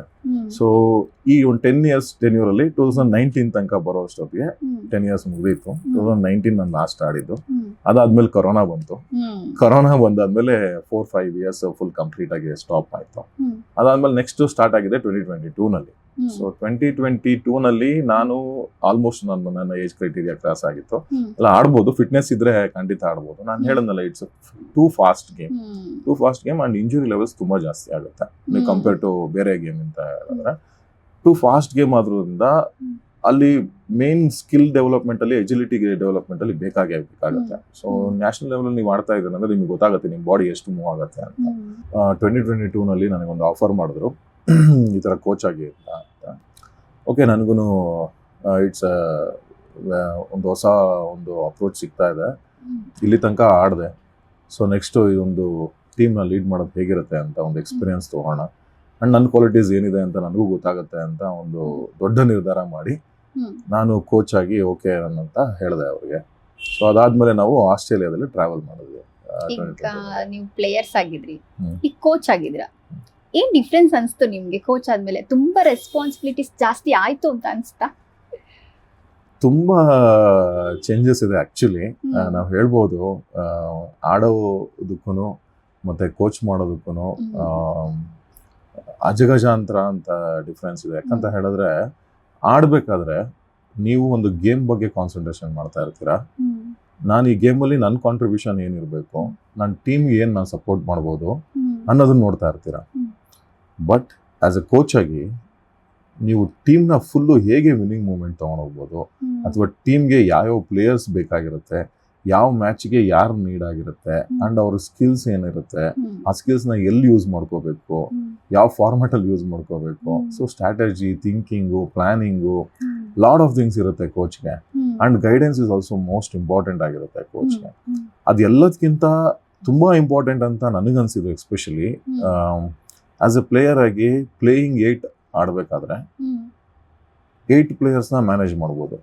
Apart from that ಇನ್ನು 4 ಜನ ಬೆಂಚಲ್ಲಿ ಇರ್ತಾರಲ್ಲ, ಸೊ ಆ ಪ್ಲೇಯರ್ಸ್ನ ಮೋಸ್ಟ್ ಇಂಪಾರ್ಟೆಂಟ್ ಆಗಿರುತ್ತೆ. ಯಾಕಂತ ಹೇಳಿದ್ರೆ ಎಲ್ಲರೂ ಆಡಕ್ ಬಂದಿರ್ತಾರೆ, ಎಲ್ಲರೂ ಅವ್ರ ಟ್ಯಾಲೆಂಟ್ ನ ಶೋ ಮಾಡೋದಕ್ಕೆ ಬಂದಿರ್ತಾರೆ, ಅಂಡ್ ಎಲ್ಲರೂ ಆಪರ್ಚುನಿಟಿಗೋಸ್ಕರ ವೇಟ್ ಮಾಡ್ತಾ ಇರ್ತಾರೆ. ಈಗ ಕೆಲವೊಬ್ರಿಗೆ ಆಪರ್ಚುನಿಟಿನೇ ಸಿಗ್ಲಿಲ್ಲ ಅಂತ ಹೇಳಿದಾಗ ಅವ್ರನ್ನ ಮೆಂಟಾಲಿಟಿ ನಾವು ಹೇಗೆ ಕಂಟ್ರೋಲ್ ಮಾಡಬೇಕು, ಅಂಡ್ ಅವ್ರಿಗೆ ನಾವು ಹೆಂಗೆ ಆಪರ್ಚುನಿಟಿನ ಕಲ್ಪಿಸ್ಕೊಡ್ಬೇಕು. ಸೊ ಈ ತರ ಎಲ್ಲ ಒಂದು ಫಾರ್ಮ್ಯಾಟ್ ಇರುತ್ತೆ. ಸೊ ಆಸ್ ಎ ಕೋಚ್ ಆಗಿ ತುಂಬಾ ಅದು ಎಕ್ಸ್ಪೀರಿಯನ್ಸ್ ಆಯ್ತು ನನಗೆ ಅಂತ ಅನ್ಸುತ್ತೆ. ಸೊ ಪ್ಲೇಯರ್ಗುನು ಕೋಚ್ಗುನು ಇದು ವ್ಯತ್ಯಾಸ ಇಲ್ಲಿ ಕಾಣಿಸುತ್ತೆ. ಬ್ಲೇಮ್ ಆಗಿದ್ಯಾ ಯಾವತ್ತಾದ್ರೂ? ಅಂದ್ರೆ ಪ್ಲೇಯರ್ಸ್ ನ ಕೋಚ್ ಡಿಸೈಡ್ ಮಾಡೋದ್ರಿಂದ ಆಟ ಆಡೋದಿಕ್ಕೆ ನೀವು ಯಾವ್ದಾದ್ರು ಬ್ಲೇಮ್ ತಗೊಂಡಿದ್ರಾ ನಿಮ್ಮ ಸೆಲೆಕ್ಷನ್ ಅಲ್ಲಿ ಅಥವಾ? ಅದು ಆಗ್ತಾನೆ ಇರುತ್ತೆ. ಯಾಕಂತ ಹೇಳಿದ್ರೆ ನಮ್ ಪ್ರಾಸ್ಪೆಕ್ಟಿವ್ ನಾವು ನೋಡ್ತಾ ಇರ್ತೀವಿ ಬೇರೆ ತರ. ಈಗ ನೀವು ಹೇಳ್ಬೇಕು ಅಂತ ಹೇಳಿದ್ರೆ ಕ್ಯಾಪ್ಟನ್ ಒಂದು ಬೇರೆ ಒಂದು ಆಂಗಲ್ ಇಂದ ನೋಡ್ತಾ ಇದ್ದಾನೆ ಫುಲ್ ಗೇಮ್ ನ ಅಂತ ಹೇಳಿದ್ರೆ, ಕೋಚ್ ಇನ್ನೊಂದು ಬೇರೆ ಆಂಗಲ್ ಇಂದ ನೋಡ್ತಾ ಇರ್ತಾರೆ. ಅದಾದ್ಮೇಲೆ ಈ ಮ್ಯಾನೇಜರ್ ಆಗ್ಲಿ, ಪ್ರೆಸಿಡೆಂಟ್ ಆಗ್ಲಿ, ಅಥವಾ ನಮ್ಗೆ ಸಪೋರ್ಟ್ ಟೀಮ್ ಆಗ್ಲಿ, ಸೊ ಎಲ್ಲರೂ ಒಂದೊಂದು ವ್ಯೂ ನಲ್ಲಿ ನೋಡ್ತಾ ಇರ್ತಾರೆ. ಸೊ ಅದಾದಾಗ ನಮ್ಮ ಮಾತುಕತೆ ಸಹಜವಾಗಿರುತ್ತೆ. ಅಂಡ್ ಅದರಲ್ಲಿ ಸ್ವಲ್ಪ ಕ್ಲಾಶಸ್ ಆಗೋತಾ ಇರುತ್ತೆ. ಯಾಕಂದ್ರೆ ಸೆಲೆಕ್ಷನ್ ಇವ್ರು ಬೇಕಾಗಿರುತ್ತೆ, ಅವ್ರು ಬೇಕಾಗಿರುತ್ತೆ ಅಂತ ಕೊನೆಗೆ ಅವರೆಲ್ಲರೂ ಬರೋದು ಕೋಚ್ ಮೇಲೆನೆ. ಸೊ ಕೋಚ್ ಏನ್ ಸೆಲೆಕ್ಷನ್ ಮಾಡ್ತಾರೋ ಅವ್ರದೇ ಫೈನಲ್ ಅಂತ ಬರುತ್ತೆ. ಅಂಡ್ ಅವ್ರಿಗೆ ಸಪೋರ್ಟಿವ್ ಆಗು ನಿಂತ್ಕೊಂತಾರೆ ಎಲ್ಲ ಮ್ಯಾನೇಜ್ಮೆಂಟ್. ಸೊ ಅಲ್ಲಿ ತನಕ ನಾವು ಹರ್ಡಲ್ ಫೇಸ್ ಮಾಡ್ಲೇಬೇಕು. ಯಾರು ಬೇಕು, ಯಾರು ಬೇಡ, ಯಾವ್ದಕ್ ಬೇಕು, ಏನಕ್ ಬೇಕು. ಅಂಡ್ ಸಮ್ ಟೈಮ್ಸ್ ವರ್ಕ್ ಆಗತ್ತೆ, ಸಮ್ ಟೈಮ್ಸ್ ವರ್ಕ್ ಆಗಲ್ಲ. ವರ್ಕ್ ಆದಾಗ ಚಪ್ಪಳೆ ಸಿಗುತ್ತೆ, ವರ್ಕ್ ಆಗಿಲ್ಲ ಅಂದಾಗ ಬ್ಲೇಮ್ ಸಿಗುತ್ತೆ. ಮತ್ತೆ ಕೋಚ್ ಆದ್ಮೇಲೆ ಬೆಸ್ಟ್ ಮ್ಯಾಚಸ್ ನೀವು ತಗೊಂಡೋಗಿದ್ದು ಟೀಮ್ ನ ಯಾವ್ಯಾವ ಮ್ಯಾಚಸ್ ಗಳನ್ನ ನೀವು ಆಡಿದಿರಾ? ಬೆಸ್ಟ್ ಅಂತ ಹೇಳಿದ್ರೆ ಅದು ನನಗೆ ಮೊದಲನೇ ಪ್ರಾಜೆಕ್ಟ್ ಅಲ್ಲೇ ನನಗೆ ಬೆಸ್ಟ್ ಅಂತ ಅನಿಸ್ತು. ಯಾಕಂತ ಹೇಳಿದ್ರೆ ನಾನು ಹೊಸದಾಗಿ ಹೋಗಿದ್ದೆ. ಬಟ್ ಇನ್ನೊಂದೇನು ಅಂದ್ರೆ ಆಲ್ಮೋಸ್ಟ್ ಒಂದು 80% ಎಲ್ಲ ನನ್ನ ಜೊತೆ ಆಡ್ದವರೇ ಇದ್ರು. ಸ್ವಲ್ಪ ಒಂದ್ ಸರ್ಟನ್ ಪೀರಿಯಡ್ ಅಲ್ಲಿ ನನ್ನ ಜೊತೆ ಆಡ್ದವರೇ ಇದ್ರು. ಅದಾದ್ಮೇಲೆ ಸ್ವಲ್ಪ 20% ಹೊಸಬ್ರು ಇದ್ರು. ನನಗೆ ಅದ್ರಲ್ಲಿ ತುಂಬಾ ಈಸಿ ಆಯ್ತು ನನ್ನ ಟೀಮ್ ನ ಹ್ಯಾಂಡಲ್ ಮಾಡೋದಕ್ಕೆ. And especially as A coach ಅವ್ರಿಗೆ ಏನು ಅಂತ ಹೇಳಿದ್ರೆ ಒಬ್ಬ ಪ್ಲೇಯರ್ ಬಗ್ಗೆ ಅವ್ರು ಕಂಪ್ಲೀಟ್ ಆಗಿ ಗೊತ್ತಿರಬೇಕು. ಆ ಪ್ಲೇಯರ್ ಯಾವ್ದಕ್ಕೆ ಯಾವ ಟೈಮಲ್ಲಿ ಯಾವ ತರ ಸಿಚುವೇಶನ್ ನಮ್ಗೆ ಚೆನ್ನಾಗಿ ಆಡ್ತಾರೆ ಅಥವಾ ನಮ್ಗೆ ಬ್ಯಾಕಪ್ ಕೊಡ್ತಾರೆ ಅಥವಾ ಎಷ್ಟು ಪರ್ಫಾರ್ಮೆನ್ಸ್ ಬೇಕಾಗತ್ತೆ, ಅವ್ರ ನೀಡ್ ಏನ್ ಬೇಕಾಗತ್ತೆ ನಮ್ಗೆ ಅಂತ. ಸೊ ಅದು ನನ್ಗೆಲ್ಲೋ ತುಂಬಾ ಹೆಲ್ಪ್ ಆಯ್ತು ಅಂತ ಅನ್ಕೊಂತೀನಿ. ಆ ಹೆಲ್ಪ್ ಇಂದ ಫಸ್ಟ್ ವರ್ಲ್ಡ್ ಕಪ್ ಅಲ್ಲೇ ನಾವು as A India team indoor cricket ಅನ್ನೋ ಫಾರ್ಮ್ಯಾಟ್ ಅಲ್ಲಿ ಸೆಮಿಫೈನಲ್ಸ್ ಅನ್ನೋದನ್ನೇ ರೀಚ್ ಆಗಿರಲಿಲ್ಲ.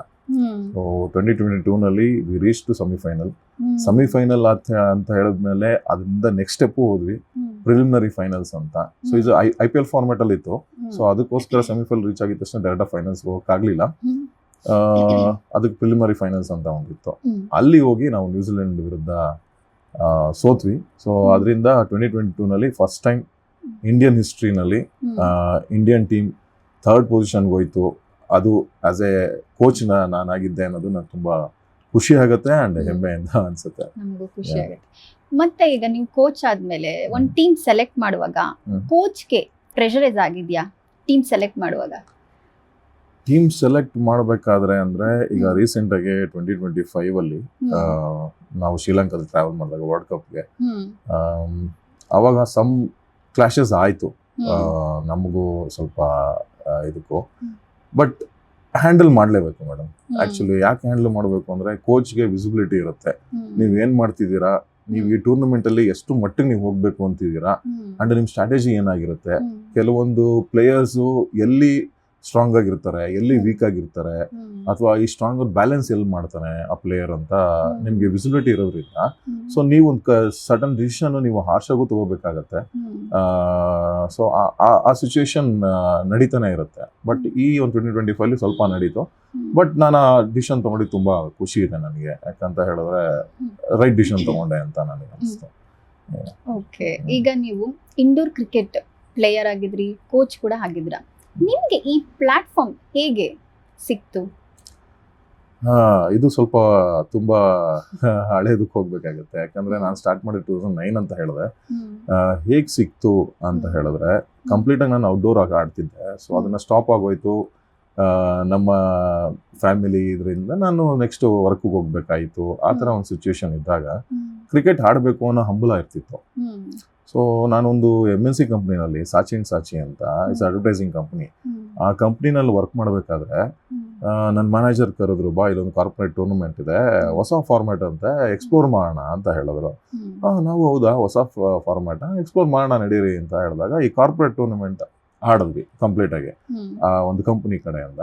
ಸೊ ಅಲ್ಲಿ ಆಡಿದಾಗ ಎಕ್ಸಲರೇಟ್ ಅಂತ ಒಂದು ಅರೇನಾ ಇತ್ತು. ಸೊ ಅಲ್ಲಿ ಆಡದ್ಮೇಲೆ ನಮಗೆ ಒಂದು ಎಕ್ಸ್ಪ್ಲೋರ್ ಆಯ್ತು. ಇಂಡೋರ್ ಕ್ರಿಕೆಟ್ ಅನ್ನೋ ಫಾರ್ಮೇಟು ಇದೆ, ಈ ತರ ಇದೆ, ತುಂಬಾ ಫಾಸ್ಟ್ ಗೇಮ್ ಇದೆ, ತುಂಬಾ ಕಲಿಯೋದಿದೆ ಅಂತ ಅನಿಸಿದಾಗ ಇದನ್ನ ಯಾಕೆ ನಾವು ಕಂಟಿನ್ಯೂ ಮಾಡಬಾರ್ದು. ಬೆಸ್ಟ್ ಪಾರ್ಟ್ ಏನಕ್ಕೆ ಅಂತ ಹೇಳಿದ್ರೆ ನಾವು ವರ್ಕ್ ಮಾಡ್ತಾ ಇದ್ವಿ. ಸೊ ನಾವು ವರ್ಕ್ ಒಂದು 6 ಗಂಟೆ 7 ಗಂಟೆ ತನಕ ಮುಗಿದ್ರೆ ಸೊ ಇದು ಏನ್ ಕೋಚಿಂಗ್ ಅಷ್ಟು ಸ್ಟಾರ್ಟ್ ಆಗೋದು ಅದು 7 ಗಂಟೆ ಮೇಲಾಗ್ತಿತ್ತು.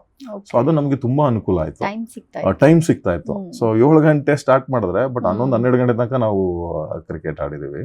ಸೊ ಯಾಕಂದ್ರೆ ಪ್ರಾಕ್ಟೀಸ್ ಇದರಿಂದ ಈ ಒಂದು ಫಾರ್ಮ್ಯಾಟ್ ಸಿಕ್ಕಿದಾಗ ನನಗೆ ಅಲ್ಲೊಂದು ಎಂಟ್ರಿ ಲೆವೆಲ್ ಸಿಕ್ತು. ಓಕೆ ಈ ತರ ಇದೆ ಅಂತ ಸೆಲೆಕ್ಷನ್ ಟ್ರಯಲ್ಸ್ ಕರೆದ್ರು. ಟ್ರಯಲ್ಸ್ ಕರೆದಾಗ ತುಂಬಾ ಪ್ಲೇಯರ್ಸ್ ಇದ್ರು. ನಿಮ್ಗೆ ಗೊತ್ತಲ್ಲ ಟ್ರಯಲ್ಸ್ ಅಂತ ಬಂದಾಗ ತುಂಬಾ ಪ್ಲೇಯರ್ಸ್ ಇರ್ತಾರೆ. ಸೊ ಅದ್ರಲ್ಲಿ ನಾನು 4ನೇ ಸೆಲೆಕ್ಟ್ ಆದೆ ಅನ್ನೋದು ನಂಗೆ ತುಂಬಾ ಖುಷಿ ಇದೆ. ಅಂದ್ರೆ ಲೆವೆಲ್ಸ್ ಇತ್ತು, ಹೇಗೆ ಆಡ್ತೀವಿ. ಸೊ ಬೌಲಿಂಗ್ ಅಲ್ಲಿ ಕ್ಯಾಟಗರಿ ಏನಿದೆ, ಬ್ಯಾಟಿಂಗ್ ಕ್ಯಾಟಗರಿ ಇದೆ, ಫೀಲ್ಡಿಂಗ್ ಕ್ಯಾಟಗರಿ ಏನಿದೆ, ಅಂಡ್ ಎಷ್ಟು ಸ್ಟಾಮಿನಾ ಇದೆ, ಈ ತರ ಒಂದೊಂದು ಲೆವೆಲ್ಸ್ ಇತ್ತು. ಅದೆಲ್ಲ ಕ್ರಾಸ್ ಮಾಡಿ 4th ಆಗಿ ನಾನು ಸೆಲೆಕ್ಟ್ ಆದೆ ಅನ್ನೋದು ನನಗೆ ಖುಷಿ ಇದೆ. ಅಲ್ಲಿಂದ ನನ್ನ ಜರ್ನಿ ಸ್ಟಾರ್ಟ್ ಆಗಿದೆ 2009 ಅಲ್ಲಿ. ಈಗ ಇಂಡೋರ್ ಕ್ರಿಕೆಟ್ ಅಲ್ಲಿ ಒಂದು ರೆಕಗ್ನೈಸೇಷನ್ ಸಿಕ್ಕಿದ್ಯಾ? ನಿಮ್ಮನ್ನ ಯಾವ್ದಾದ್ರು ಒಂದು ಈವೆಂಟ್ಸ್ ಗಳಿಗೆ ಇನ್ವೈಟ್ ಮಾಡೋದು, ಆನರ್ ಮಾಡೋದು, ಆ ತರ ರೆಕಗ್ನೈಸೇಷನ್ ನಿಮ್ಗೆ ಸಿಕ್ಕಿದ್ಯಾ? ರೆಕಗ್ನೈಸೇಷನ್ ಅಂದ್ರೆ ನಾರ್ಮಲಿ ಅದನ್ನೇ ಹೇಳಿದೆ ನಾನು. ನಿಮ್ಗೆ ಯಾವ್ದಾದ್ರು ಒಂದು ದೊಡ್ಡ ಪ್ಲಾಟ್ಫಾರ್ಮ್ ಅಲ್ಲಿ ನೀವು ಯಾವ್ದಾದ್ರು ಟ್ರೋಫಿ ಹೊಡೆಯೋ ತನಕ ನಿಮ್ಗೆ ಯಾವುದೇ ತರ ರೆಕಗ್ನೈಸೇಷನ್ ಸಿಗಲ್ಲ. ಸೊ ಅಪಾರ್ಟ್ ಫ್ರಮ್ ದಟ್ ಏನೋ ಇದು ನಾವೊಂದು ಇಲ್ಲಿ ಆಡಿದೀವಿ, ನಾವೊಂದು ಪ್ಯಾಷನ್ ಇದೆ ಅಂತ ಕೆಲವೊಬ್ರಿಗೆ ಅನ್ಸುತ್ತೆ. ಇವಾಗ ನಿಮ್ಗೆ ಎಕ್ಸಾಂಪಲ್ ಈ ತರ ಸ್ವಲ್ಪ ಕೆಲವೊಬ್ರಿಗೆ ಅನ್ಸಿದೆ. ಅವರು ನಮ್ಗೆ ರೆಕಗ್ನೈಸ್ ಮಾಡಿ ಕರ್ಸಿರೋದುಂಟು, ಅಂಡ್ ಒಂದು ಗೆಸ್ಟ್ ಆಗಿ ಕರ್ಸಿರೋದು ಉಂಟು, ಒಂದು ಮೊಮೆಂಟಮ್ ಕೊಡೋದಾಗ್ಲಿ ಇದೆ. ಅದಾದ್ಮೇಲೆ ಇವಾಗ ರೀಸೆಂಟ್ ಆಗಿ ಒಂದು ಗೌರ್ಮೆಂಟ್ ಒಂದು ಅಫಿಷಿಯಲ್ ಒಂದು ನಡೀತು ಸಮಾವೇಶ. ಅದರಲ್ಲಿ ನಮ್ಮ ಕ್ಯಾಪ್ಟನ್ ಆಗಿದ್ರು 2025 ದೈವಿಕ್ ಅಂತ, ಅವರು ಧನುಷ್ ಮತ್ತೆ ವಿಜಯ್ ಅಂತ. ಸೊ ಅವರೆಲ್ಲ ಹೋಗಿ ಬಂದ್ರು, ಹಾನರ್ ಆಗಿ ಬಂದ್ರು. So that is very good ಅಂತ ಅನ್ಸುತ್ತೆ. ಈ ಎಕ್ಸ್ಪ್ಲೋರರ್ ಸಿಕ್ಕಿದ್ರು ಇನ್ನು ಮುಂದಕ್ಕೆ ನಮ್ಮ ವಿಸಿಬಿಲಿಟಿ ಸಿಗುತ್ತೆ ಅನ್ನೋದು ತುಂಬಾ ಇಂಪಾರ್ಟೆಂಟ್ ಆಗುತ್ತೆ. ಓಕೆ, ಈ ಕ್ರಿಕೆಟ್ ಜರ್ನಿಯಲ್ಲಿ ನಿಮ್ಗೆ ತುಂಬಾ ಬೇಜಾರಾಗಿದ್ದಂತ ದಿನಗಳು? ಬೇಜಾರಾಗಿದ್ದ ದಿನಗಳು ಅಂದ್ರೆ ನಾವು ಯಾವಾಗ್ಲೂ ಮ್ಯಾಚ್ ಸೋತಿದ್ದ ದಿನ ಎಲ್ಲ ಬೇಜಾರಾಗುತ್ತೆ. ಯಾಕಂದ್ರೆ ಅಯ್ಯೋ ನಾವ್ ಇದು ಮಿಸ್ ಮಾಡ್ಬಿಟ್ವಲ್ಲ, ಇದು ತಗೊಂಡೋಗಿದ್ರೆ ಇನ್ನೂ ಮುಂದೆ. ಬಟ್ ತುಂಬಾ ಕ್ಲೋಸ್ ಆಗಿ ಹೋಗಿ ಸೋತಿದ್ದು ಅಂತ ಅನ್ಸಿದ್ದು ತುಂಬಾ ಬೇಜಾರಾಗಿತ್ತು ಅದು 2022ನಲ್ಲಿ. ಬಟ್ ಅದಾದ್ಮೇಲೆ ಬೇಜಾರು ಅನ್ಸ್ತು, ಓಕೆ ಇನ್ನೊಂದು ಚಾನ್ಸ್ ಸಿಗುತ್ತೆ ನಮ್ಗೆ ಅಂತ ಹೇಳಿದಾಗ ಮತ್ತೆ ಒಂದು 2025 ನನಗೆ ಅಪ್ರೋಚ್ ಬಂತು ಕೋಚ್ ಆಗಿ. ನೀವು ಕಂಟಿನ್ಯೂ ಮಾಡಿ ಈ ಸರಿ ವರ್ಲ್ಡ್ ಕಪ್ಗೆ ಅಂತ ಹೇಳಿದ್ರೆ ನಾವು ಅಷ್ಟು ದೂರ ಹೋಗಿದ್ವಿ, ನೀವು ಇನ್ನೊಂದು ಸ್ವಲ್ಪ ಇದ್ ಮಾಡಿ ಅಂತ. ಓಕೆ ವೆಲ್ ಅನ್ನೋ ನಾವು ತಗೊಂಡಾಯ್ತು. ಅಲ್ಲಿ ನನಗೆ ಬೇಜಾರಾಗಿದ್ದ ಸಂಗತಿ ಎಕ್ಸ್ಪೆಷಲಿ ತುಂಬಾ ಹರ್ಟ್ ಆಯ್ತು. ಯಾಕಂದ್ರೆ ನಾವು 3rd ಪೊಸಿಷನ್ ಅಲ್ಲಿ ಹೋಗಿ ಬಂದಿದ್ವಿ 2022ನಲ್ಲಿ. ಸೊ ನಮ್ದೇನೇ ಗೋಲ್ ಇದ್ರು ನೆಕ್ಸ್ಟ್ ಲೆವೆಲ್ ನಾವು ಈ ಟ್ರೋಫಿ ಹೊಡಿಲೇಬೇಕು ಅನ್ನೋ ಒಂದು ನಿರ್ಧಾರದಿಂದ ಹೋಗಿದ್ವಿ. ಬಟ್ ಬೈ ಚಾನ್ಸ್ ಏನೇನೋ ಆಯ್ತು, ಗೊತ್ತಲ್ಲ, ವಿನ್ ಅಂಡ್ ಲಾಸ್ ಇದ್ದೇ ಇರುತ್ತೆ ಗೇಮ್ ಅಲ್ಲಿ. ನಮ್ಮ ಕಂಟ್ರೋಲ್ ಸ್ವಲ್ಪ ತಪ್ಪಿ ನಾವು ಸೆಮಿಫೈನಲ್ ಇಂದಾನೆ ಹೊರಗಡೆ ಬಂದ್ಬಿಟ್ವಿ. ಸೊ ಸೆಮಿಫೈನಲ್ ಅಂದ್ರೆ 4th ಪೊಸಿಷನ್ ಅಲ್ಲಿ ಬಂದ್ವಿ. ಅದು ಸ್ವಲ್ಪ ಸಿಕ್ಕಾಪಟ್ಟೆ ಬೇಜಾರಾಯ್ತು. ಯಾಕಂದ್ರೆ ಒಂದು ಮೇಂಟೈನ್ ಮಾಡಿದ್ರೆ ಒಂದೇ ಲೆವೆಲ್ ಮೇಂಟೈನ್ ಮಾಡಬೇಕು, ಕೆಳಗಡೆ ಅಂತೂ ಇಳಿಬಾರ್ದು, ಅದಕ್ಕಿಂತ ನೆಕ್ಸ್ಟ್ ಲೆವೆಲ್ ಹೋಗ್ಬೇಕು, ಅದು ನನ್ನ ಅಭಿಪ್ರಾಯ. ಸೊ ಅದರಿಂದ ಸ್ವಲ್ಪ ಬೇಜಾರಾಯ್ತು ಅದು. ಈಗ ಇಂಡೋರ್ ಕ್ರಿಕೆಟ್ ಬಗ್ಗೆ ಹೇಳ್ತಾ ಇದ್ದೀರಾ ಅಂದ್ರೆ, ಇವಾಗ ನಿಮ್ಗೆ ರೀಚ್ ಮಾಡ್ಬೇಕು ಅಂದ್ರೆ ಯಾವ್ಯಾವ ವೇ ಅಲ್ಲಿ ರೀಚ್ ಮಾಡಿಸ್ಬೋದು ಇದನ್ನ ಅಂತ ನಿಮ್ಗೆ ಅನ್ಸಿದ್ಯಾ ಯಾವತ್ತಾದ್ರು? ಅಂದ್ರೆ ಹೇಗೆ ರೀಚ್ ಹೌದು, ಖಂಡಿತ ಅನ್ಸಿದೆ. ನಾವು ಅಪ್ರೋಚ್ ಮಾಡ್ತಾ ಇದೀವಿ. ಅಪ್ರೋಚ್ಗೆ ಸ್ವಲ್ಪ ಸ್ಪಂದನೆ ಸಿಗ್ತಾ ಇಲ್ಲ. ರೀಚ್ ಆಗ್ಬೋದು ಅಂತ ಎಕ್ಸಾಂಪಲ್ ವೇನಲ್ಲಿ ಕೊಡ್ಬೋದು ಅಂತ ಹೇಳಿದ್ರೆ, ನಾನು ಅವಾಗಲೇ ಪ್ರೋ ಕಬಡ್ಡಿ ಅಂತ ಯೂಸ್ ಮಾಡಿದೆ. ಅದಾದ್ಮೇಲೆ ಇವಾಗ ರೀಸೆಂಟ್ ಆಗಿ ನಿಮ್ಗೆ ಟೇಬಲ್ ಟೆನ್ನಿಸ್ ಒಂದು ಲಾಂಚ್ ಆಯ್ತು ಸ್ಟಾರ್ ಸ್ಪೋರ್ಟ್ಸ್ ಅಲ್ಲಿ. ಸೊ ಈ ತರ ಟೂರ್ನಮೆಂಟ್ ನ ಯಾವ್ದು ಸ್ಪೋರ್ಟ್ಸ್ ಚಾನೆಲ್ಗಳು ವಿಸಿಬಿಲಿಟಿ ಆಗಿ ತಗೊಂಡು, ಈಗ ಹೇಗೆ ಹೊಸ ಫಾರ್ಮೆಟ್ IPL ನ ತಗೊಂಡ್ಬಂದ್ರು, ಅದೇ ತರ ಈ ಫಾರ್ಮೆಟ್ ನ ಎಲ್ಲಾದ್ರೂ ಒಂದು ದೊಡ್ಡ ಪ್ಲಾಟ್ಫಾರ್ಮ್ ಅಲ್ಲಿ ನಮ್ಗೆ ತೋರಿಸ್ತಾ ಇದಾರೆ ಅಥವಾ ಲೈವ್ ಹೋಗ್ತಾ ಇದೆ ಅಂದಾಗ ಆಟೋಮೆಟಿಕ್ ಆಗಿ ವಿಸಿಬಿಲಿಟಿ ಸಿಗುತ್ತೆ. Social media is a bigger wave, ಆಯ್ತಾ? ಅದು ವ್ಯೂವರ್ಸ್ ಸಿಕ್ಕಾಪಟ್ಟೆ ಸಿಗುತ್ತೆ ಸೋಷಿಯಲ್ ಮೀಡಿಯಾದಲ್ಲಿ. ಈಗ ಇನ್ಸ್ಟಾದಲ್ಲಿ ಮೋಸ್ಟ್ ರನ್ನಿಂಗ್ ಟ್ರೆಂಡ್ ಇರೋದೇ ಇನ್ಸ್ಟಾದಲ್ಲಿ ಕೆಲವೊಂದು ಸೆಕೆಂಡ್ಸ್ ಅಲ್ಲಿ ನಾವು ಹೋಗ್ತೀವಿ ಅಂತ ಹೇಳಿದ್ರೆ ನಾವು ಟ್ರೆಂಡ್ ಆಗ್ತೀವಿ. ಬಟ್ ಆಸ್ ಎ ಸ್ಪೋರ್ಟ್ಸ್ ಆಗಿ ಹೋಗ್ತೀವಿ ಅಂತ ಹೇಳಿದ್ರೆ ನೀವು ಸ್ಪೋರ್ಟ್ಸ್ ಚಾನೆಲ್ಗಳು ನಮ್ಗೆ ಸಪೋರ್ಟ್ ಮಾಡಬೇಕು, ಅಥವಾ ಬಿಗರ್ ಫೋರಮ್ ಯಾವ್ದಾದ್ರು ಅಂತ ಇದ್ರೆ ಅವ್ರು ನಮ್ಗೆ ಹೊಸ ಟೂರ್ನಮೆಂಟ್ಗಳನ್ನ ಇಂಟ್ರೊಡ್ಯೂಸ್ ಮಾಡಿಸಿದ್ರೆ, ವಿಸಿಬಿಲಿಟಿ ಅಂತ ಕ್ರಿಯೇಟ್ ಆದಾಗ ಈ ಗೇಮು ತುಂಬಾ ಡೆವಲಪ್ ಆಗುತ್ತೆ ಅಂತ ನನ್ನ ಅನಿಸಿಕೆ ಇದೆ. ಸೊ ಇದನ್ನ ಅಪ್ರೋಚ್ ಮಾಡ್ತಾ ಇದೀವಿ, ನೋಡ್ಬೇಕು ಅದು ಎಷ್ಟು ಮಟ್ಟಿಗೆ ಇದು ಮುಂದುವರಿಯುತ್ತೆ ಅಂತ. ಈಗ ನೀವು ಕೋಚ್ ಆಗಿದ್ರ, ನಿಮ್ ಕೋಚಿಂಗ್ ಸೆಂಟರ್ ಬಗ್ಗೆ ಹೇಳಿ. ನನ್ನ ಕೋಚಿಂಗ್ ನಾನು ಕೋಚಿಂಗ್ ಆಗ್ಬೇಕು ಅನ್ನೋ ಒಂದು ಮೈಂಡ್ ಸೆಟ್ಟೇ ಇರಲಿಲ್ಲ. ನಾನು ಹೇಳಿದ್ನಲ್ಲ, ಮೈಂಡ್ ಸೆಟ್ ಅನ್ನೋದು ನನಗೆ ಇರಲಿಲ್ಲ. ಮೈಂಡ್ ಸೆಟ್ ಬಂದಿದ್ದೆ 2022ನಲ್ಲಿ. ನನಗೆ ಬೋರ್ಡ್ IASF ಅವರು ಅಪ್ರೋಚ್ ಮಾಡಿದಾಗ, ನೀವು ಇದೆ ನಿಮ್ ಕೇಪಬಿಲಿಟಿ, ನೀವು ಕಂಟಿನ್ಯೂ ಮಾಡಿ ಇದು, ಯಾಕಂತ ಹೇಳಿದ್ರೆ ನೀವಿರೋ ಎಕ್ಸ್ಪೀರಿಯನ್ಸ್ಗೆ ನೀವು ಹೇಳ್ಕೊಡೋ ವಿಧಾನ ಆಗ್ಲಿ ಅಥವಾ ನಾವು ಅಪ್ರೋಚ್ ಮಾಡ್ತಿರೋ ಯಂಗ್ಸ್ಟರ್ಸ್ಗಾಗ್ಲಿ ಅವ್ರು ನೋಟಿಫೈ ಮಾಡಿದ್ರು. ಅಂದ್ರೆ ನಮಗೆ ಬರ್ತಾರೆ, ನಾವು ಆಡ್ತಿದ್ದಾಗ ನಮ್ಮ ಜೊತೆ ಯಂಗ್ಸ್ಟರ್ಸ್ ಬರ್ತಿದ್ರಲ್ಲ, ಸೊ ಅವ್ರಿಗೆ ನಾವು ಅಪ್ರೋಚ್ ಮಾಡ್ತಿದ್ದಾಗ ನೋಟಿಫೈ ಮಾಡಿ ನನ್ಗೆ ಹೇಳಿದ್ರು. ಅವಾಗಲೇ ನನಗೂ ಒಂದು ಕೋಚಿಂಗ್ ಅಂತ ಇದಾಗಿತ್ತು. ಅದಾದ್ಮೇಲೆ ನಾನು ಕಂಟಿನ್ಯೂ ಮಾಡಿದೆ 2022 ಇಂದ. ಇವಾಗ ಒಂದು ಕೋಚಿಂಗ್ ಕ್ಯಾಂಪ್ ಅಲ್ಲಿ ಫುಲ್ಲಿ ಇನ್ವಾಲ್ವ್ ಆಗಿದ್ದೀನಿ. ಅದ್ರ ಹೆಸರು ಕ್ವಿಕ್ ಆಕ್ಟಿವೇಟರ್ಸ್ ಅಂತ. ಓಕೆ, ಅದು ಬಂದು ನಾಗರಬಾವಿನಲ್ಲಿದೆ. ಅಲ್ಲಿ ಲಿಮಿಟೆಡ್ ಸೀಟ್ ಮಾತ್ರ ಇಟ್ಟಿದ್ದೀನಿ. ಯಾಕಂತ ಹೇಳಿದ್ರೆ ನಾನು ವರ್ಕ್ ಲೈಫ್ ಬ್ಯಾಲೆನ್ಸ್ ಮಾಡೋದ್ರಿಂದ, ಸೊ ವರ್ಕ್ ಕಡೆ ನನ್ಗೆ ಜಾಸ್ತಿ ಕಾನ್ಸಂಟ್ರೇಷನ್ ಇದ್ದೇ ಇದೆ 100%. ಸೊ ಅದಾದ್ಮೇಲೆ ನನಗೆ ಫ್ರೀ ಟೈಮ್ ಅಂತ ಸಿಕ್ಕಿದಾಗ ಆ ಫ್ರೀ ಟೈಮ್ ನ ಹಾಗೆ ವೇಸ್ಟ್ ಮಾಡೋದು ಬೇಡ, ನನ್ನ ಎಕ್ಸ್ಪೀರಿಯನ್ಸ್ ನಾನು ಎಕ್ಸ್ಪ್ಲೋರ್ ಮಾಡಬೇಕು ಅಂತ ಒಂದು ಸ್ಮಾಲ್ ಸೆಟಪ್ ಅಲ್ಲಿ ಲಿಮಿಟೆಡ್ ಸೀಟ್ಸ್ ನಾನು ಆಕ್ಯುಪೈ ಮಾಡ್ಕೊಂಡು ನಡೆಸ್ತಾ ಇದ್ದೀನಿ. ಇವಾಗ ಆಸ್ ಆಫ್ ನೌ 2 ಬ್ಯಾಚ್ ನಡೀತದೆ. ಒಂದು ನಾನು ಲಿಮಿಟೆಡ್ ಸೀಟ್ ಅಂದ್ರೆ ಒಂದು 10 ರಿಂದ 15 ಜನ ಅಷ್ಟೇ ತಗೊಳ್ಳೋದು ಇದಕ್ಕೆ. ಇವಾಗ 25 ಪ್ಲೇಯರ್ಸ್ ಇದ್ದಾರೆ. ಸೊ ಅವ್ರನ್ನ ಡೆವಲಪ್ ಮಾಡ್ತಾ ಇದ್ದೀನಿ. ಅಂಡ್ ಬಿಗ್ಗರ್ ಫೋರಮ್ ಮಾಡಿಲ್ಲ, ಜೂನಿಯರ್ಸ್ಗೆ ಅಂತ ಮಾಡಿದ್ದೀನಿ. ಅಂದ್ರೆ 6 years to 12 years ತನಕ ಅಷ್ಟೇ. ಬೇಸಿಕಲಿ ಕ್ರಿಕೆಟ್ ಅಂತ ಹೇಳಿದಾಗ, ಕ್ರಿಕೆಟ್ ಅನ್ನೋದು ಬೇಸಿಕ್ ಕಲ್ತಿಲ್ಲ, ಬೇಸಿಕ್ ಅಂಡ್ ಟೆಕ್ನಿಕ್ಸ್ ಅನ್ನೋದು ಕಲ್ತಿಲ್ಲ ಅಂತ ಹೇಳಿದ್ರೆ ಆಡೋದ್ ಕಷ್ಟ ಇದೆ. ಅಂದ್ರೆ ನೀವು ಗಲ್ಲಿಲಿ ಆಡ್ಬೋದು, ಟೆನ್ನಿಸ್ ಬಾಲ್ ಅಲ್ಲಿ ಆಡ್ಬೋದು, ಪ್ಲಾಸ್ಟಿಕ್ ಬಾಲ್ ಅಲ್ಲಿ ಆಡ್ಬೋದು, ಬಟ್ ನಾಟ್ ಲೆದರ್ ಬಾಲ್. ನಿಮ್ಗೆ ಇಂಡೋರ್ ಕ್ರಿಕೆಟ್ ಅನ್ನೋ ಫಾರ್ಮೆಟ್ ಲೆದರ್ ಅಲ್ಲೇ ಆಡೋದು ನಾವು. ಬಾಲ್ ಬಗ್ಗೆ ಮತ್ತೆ ಹೇಳಿ ಯಾವ ತರ? ಆಕ್ಚುಲಿ ಬಾಲ್ ಬಗ್ಗೆ ಹೇಳ್ಬೇಕು ಅಂತ ಹೇಳಿದ್ರೆ, ಲೆದರ್ ಬಾಲ್ ಅಲ್ಲಿ ನಿಮ್ಗೆ 6.5 ಸೈಜ್ ಅಂತ ಬರುತ್ತೆ. ಅಂದ್ರೆ ಅಷ್ಟು ವೆಯ್ಟ್ ಇರುತ್ತೆ. ಸ್ವಲ್ಪ ಲೆದರ್ ಸೇಮ್ ಅದೇನೆ ಸೆಮಿ ಲೆದರ್ ಅಂತ ನಾವ್ ಹೇಳ್ತೀವಿ ಅದು. ಬಟ್ ಅದ್ ವೆಯ್ಟ್ ಬಂದ್ಬಿಟ್ಟು 3.5 ಇದೆ. ಬಟ್ ಸೇಮ್ ಕೋಟೆಡ್ ಇರುತ್ತೆ, ಇಂಪ್ಯಾಕ್ಟ್ ಮಾತ್ರ ಲೆಸ್ ಆಗಿರುತ್ತೆ. ನಿಮಗೆ ಬೌಲಿಂಗ್ ಆದ್ರೂ ಆಗಲಿ ಫೀಲ್ಡಿಂಗ್ ಮಾಡಬೇಕಾದ್ರಲ್ಲಿ ಸೊ ಸೇಮ್ ಎಫೆಕ್ಟ್ ಆಗಿರುತ್ತೆ. ಸೊ ಅದರಿಂದ ಲೆದರ್ ಬಾಲ್ ಯೂಸ್ ಮಾಡೋದು. ಆ್ಯಂಡ್ ಬೌಲಿಂಗ್ ನೀವು ರೂಲ್ಸಲ್ಲಿ ನಾನು ಒಂದು ಮೆನ್ಷನ್ ಮಾಡಲಿಲ್ಲ, ಇಂಡೋರ್ ಕ್ರಿಕೆಟ್ ಫಾರ್ಮ್ಯಾಟಲ್ಲೂ ಸೇಮ್ 22 yards ಬೌಲಿಂಗ್ ಲೆಂತ್ ಇರುತ್ತೆ, ಹೇಗೆ ಔಟ್ಡೋರಲ್ಲಿದೆ ಸೊ ಸೇಮ್ ಲೆಂತ್ ಇರುತ್ತೆ. ಸೊ ಬೌಲಿಂಗು ಬ್ಯಾಟಿಂಗ್ ಎಲ್ಲ it's a normal. That is why that is a risky game ಅಂತಾನು ಹೇಳ್ಬೋದು ಈ ಇಂಡೋರ್ ಫಾರ್ಮೆಟ್ನ. ಯಾಕಂದ್ರೆ ವೆರಿ ಕ್ಲೋಸ್ ಆಗಿರ್ತೀವಿ, ಯಾವ ತರ ಯಾವಾಗ ಸ್ವಿಂಗ್ ಮಾಡ್ತಾರೆ ಅಂತಾನೂ ಗೊತ್ತಿಲ್ಲ ಬ್ಯಾಟ್ಸ್ಮನ್ಸ್. ಸೊ ಆ ಟೈಮಲ್ಲಿ ಯು ನೆವರ್ ನೋ ಎಷ್ಟು ಬೇಗ ನೀವು ಇಂಜುರಿ ಆಗ್ತೀರಾ ಅಂತ. ಸೊ ಅದರಿಂದ ಲೆದರ್ ಬಾಲ್ ನಾವು ಪ್ರಾಪರ್ ಲೆದರ್ ಬಾಲ್ ಯೂಸ್ ಮಾಡೋದು. ನೀವು ಹೇಳ್ದಾಗೆ ಇಂಜುರೀಸ್ ತುಂಬಾ ಆಗ್ತಾ ಇರುತ್ತೆ ಅಂತ. ಅದರಲ್ಲಿ ಮೇಜರ್ ಇಂಜುರೀಸ್ ನ ನೀವು ಹತ್ರ ಇದ್ದು ನೋಡಿದ್ದು, ನಿಮ್ ಪ್ಲೇಯರ್ಸ್ ಆಗಿದ್ದು, ಅದಾದ್ಮೇಲೆ ಅವ್ರ ಔಟ್ಕಮ್ ಆಗಿ ಮತ್ತೆ ಆಡಿದ್ಯಾ? ಆದ್ರೆ ಅಷ್ಟೊಂದು ಜಾಸ್ತಿ ಆಗಿದ್ದಿಲ್ಲ, ಬಟ್ ಸ್ವಲ್ಪ ಆಗಿದೆ. ಐ ಬಾಲ್ಗೆಲ್ಲ ಎಫೆಕ್ಟ್ ಆಗಿದೆ, ಐಗೆಲ್ಲ ಎಫೆಕ್ಟ್ ಆಗಿದೆ, ಕೂತ್ಕೊಂಡ್ಬಿಟ್ಟಿರೋದು, ಆಮೇಲೆ ಸ್ವಲ್ಪ ಐನ ಸರ್ಜರಿ ಮಾಡಿಸಿರೋದಾಗ್ಲಿ, ಆ ತರ ಇಶ್ಯೂಸ್ ಇದೆ. ಆಮೇಲೆ ಅಲ್ಲಿ ಮುರಿದೋಗಿರೋದಾಗ್ಲಿ, ಸೊ ಆ ತರ. ಅಂಡ್ ಬೆರಳುಗಳು ಜಾಸ್ತಿ ಎಫೆಕ್ಟ್ ಆಗಿರೋದು, ಯಾಕಂದ್ರೆ ವೆರಿ ಕ್ಲೋಸ್ ಆಗಿರ್ತೀವಿ. ಯಾವಾಗಲೂ ಬ್ಯಾಟ್ಸ್ಮನ್ ಒಂದೊಂದು ಟೈಮು ಹಾರ್ಶ್ ಆಗೂ ಹೋಗ್ಬೋದು ಅಥವಾ ಸ್ಲೋ ಆಗು ಆಡ್ಬೋದು. ವಿ ನೆವರ್ ನೋ ಅವ್ರು ಎಷ್ಟು ಸ್ಪೀಡಲ್ಲಿ ಹೋಗ್ತಾರೆ ಅಂತ. ಅಷ್ಟೇ ಇಂಪ್ಯಾಕ್ಟು ಹಂಗೆ ಬರುತ್ತೆ. ಸೊ ಇಂಜುರೀಸ್ ಇದೆ, ಇಂಜುರೀಸ್ ಇದೆ. ಆ ಇಂಜುರೀಸ್ ಎಕ್ಸ್ಪೀರಿಯನ್ಸ್ ಆಗಿದ್ಯಾ? ನನಗೆ ಅವಾಗೆಲ್ಲ ಆಡ್ಬೇಕಾದ್ರೆಲ್ಲ ಕೈಗೆ ಬೆರಳಿಗೆಲ್ಲ ಒಂದೊಂದು ಪ್ಲಾಸ್ಟರ್ ಹಾಕೊಂಡು ಆಡ್ತಾ ಇದ್ವಿ, ಯಾಕಂದ್ರೆ ತುಂಬಾ ಬೆರಳುಗಳೆಲ್ಲ ಏರ್ಲೈನ್ ಫ್ರಾಕ್ಚರ್ಸ್ ಆಗ್ತಾ ಇತ್ತು. ಏರ್ಲೈನ್ ಫ್ರಾಕ್ಚರ್ಸ್ ಆಗೋದು ಜಾಸ್ತಿ ಇದೆ. ಮತ್ತೆ ಇವಾಗ ನೀವು ಒಂದಷ್ಟು ಪ್ಲೇಯರ್ಸ್ ನ ಅವಾಗಲೇ ನೆನ್ಸ್ಕೊಂಡ್ರಿ. ಈ ಫನ್ ಮೂಮೆಂಟ್ಸ್ ಇರುತ್ತೆ ಅಲ್ವಾ, ಯಾವುದೇ ಒಂದು ಸ್ಪೋರ್ಟ್ಸ್ ಆಡುವಾಗ್ಲೂ ಆ ಫನ್ ಓರಿಯೆಂಟೆಡ್ ಯಾವ್ದಾದ್ರು ಒಂದು ಮೆಮೊರಬಲ್ ಹೇಳಿ. ಅಲ್ಲೂ ಪ್ಲೇಯರ್ಸ್ ಅಲ್ಲಿ ಸಿಕ್ಕಾಪಟ್ಟೆ ಫನ್ ನಡೀತಾ ಇರುತ್ತೆ ಯಾವಾಗ್ಲೂ. ನಾವ್ ಆಕ್ಚುಲಿ ರೇಗಿಸ್ತಾ ಇರ್ತೀವಿ, ಯಾಕಂದ್ರೆ ನಾವು ಜಾಸ್ತಿ ಸೀರಿಯಸ್ ಆಗ್ಬಿಟ್ರೆ ಕೆಲವೊಂದು ಗೇಮ್ ಅಲ್ಲಿ ಅದು ಒಂಥರ ರಿವರ್ಸ್ ಆಗ್ಬಿಡುತ್ತೆ. ಯಾಕಂದ್ರೆ ತುಂಬಾ ಸೀರಿಯಸ್ ಆಗಿ ನಾವು ಏನೋ ಆಡಕ್ ಹೋದ್ರು ಅದು ವರ್ಕೌಟ್ ಆಗಲ್ಲ. ಕೆಲವೊಂದು ಟೈಮಲ್ಲಿ ಫನ್ ಅಂತ ಇರುತ್ತೆ. ನಾವು ಇವ್ರನ್ನ ಕಾಲು ಎಳಿತಾ ಇರ್ತೀವಿ, ಲೈಕ್ ಅವ್ರ ಗರ್ಲ್ ಫ್ರೆಂಡ್ ಬಗ್ಗೆ ಆಗ್ಲಿ, ಇವ್ರ ಬಗ್ಗೆ ಆಗ್ಲಿ, ಯಾರು ಇಲ್ಲ ಅಂದ್ರೂ ಸುಮ್ನೆ ಯಾವ್ದೋ ಒಂದು ಹೆಸರು ಹೇಳ್ಕೊಂಡು ಸುಮ್ನೆ ಒಂದು ಕಾಲು ಎಳಿತಾ ಇರ್ತೀವಿ. ಯಾಕಂದ್ರೆ ಮೂಡ್ ಚೇಂಜ್ ಆಗ್ಬೇಕು. ಇಲ್ಲಾಂದ್ರೆ ಸ್ವಿಂಗ್ ಆಗಿಲ್ಲ ಅಂತ ಹೇಳಿದ್ರೆ ನೀವು ಒಂದೇ ಫಾರ್ಮೆಟ್ ಅಲ್ಲಿ ಇದ್ರೆ ನೀವು ಕೆಳಗಡೆ ಇಳಿದು ಬಿಡ್ತೀರಾ. ಸೊ ಅದರಿಂದ ನಾವು ಒಂದು ಫನ್ ಆಕ್ಟಿವಿಟೀಸ್ ಇರುತ್ತೆ. ನನ್ನ ಫನ್ ಅಂತ ಕೇಳಬೇಕು ಅಂದ್ರೆ ನಾನು ತುಂಬಾ ಲೇಜಿ ಆಕ್ಚುಲಿ. ನಾನು ಕ್ರಿಕೆಟ್ ಅಂದ್ರೆ ನಾನು ಕೋಚ್ಗಿಂತ ಮುಂಚೆ, ಇವಾಗ ಕೋಚ್ ಆದ್ಮೇಲೆ ನನ್ನ ರೆಸ್ಪಾನ್ಸಿಬಿಲಿಟಿ ಲೈನ್ ತುಂಬಾ ಜಾಸ್ತಿ ಆಗಿದೆ. ಬಟ್ ಪ್ಲೇಯರ್ ಆಗಿರ್ಬೇಕಾದ್ರೆ ತುಂಬಾ ಲೇಜಿ ಆಗಿದ್ದೆ. ಅವಾಗ ನನ್ನ ಕೋಚ್ ಒಂದ್ಸರಿ ನಾನು ಶ್ರೀಲಂಕಾದಲ್ಲಿ 2010 ನಾನು ಲೇಟಾಗಿ ಬರ್ತಾ ಇದ್ದೆ, ಜಾಯ್ನ್ ಆಗ್ತಿದೆ ಟೀಮ್ಗೆ. ಅಂದ್ರೆ ನಾನು ಎದ್ದು ರೆಡಿ ಆಗಿ ಬರೋದು ಎಲ್ಲ ಲೇಟಾಗಿ ಬರ್ತಾ ಇದೆ. ಸೊ ಆತರ ಬರೋ ಟೈಮಲ್ಲಿ ಅಂದ್ರೆ ಟೂರ್ನಮೆಂಟ್ ಎಲ್ಲ ಮುಗೀತು, ಇನ್ನ ಫ್ಲೈಟ್ ನಾವು ಹತ್ಬೇಕು, ಎಲ್ಲಾರು ಬಂದು ವೇಟ್ ಮಾಡ್ತಿದ್ದಾರೆ, ನಾನು ಬಂದಿಲ್ಲ. ಕೋಚ್ ಫೋನ್ ಮಾಡಿ ಬೈತಾ ಇದಾರೆ, ಹಾಗೆ ಹೀಗೆ ಅಂತ, ಏನು ಬರೋದಿಲ್ಲ ಯಾವಾಗ್ಲೂ ಅಂತ. ನಾನು ಏನು ಕೇಳಿಸ್ಕೊಂಡಿಲ್ಲ, ಆರಾಮಾಗಿ ಇದೀನಿ ನಾನು.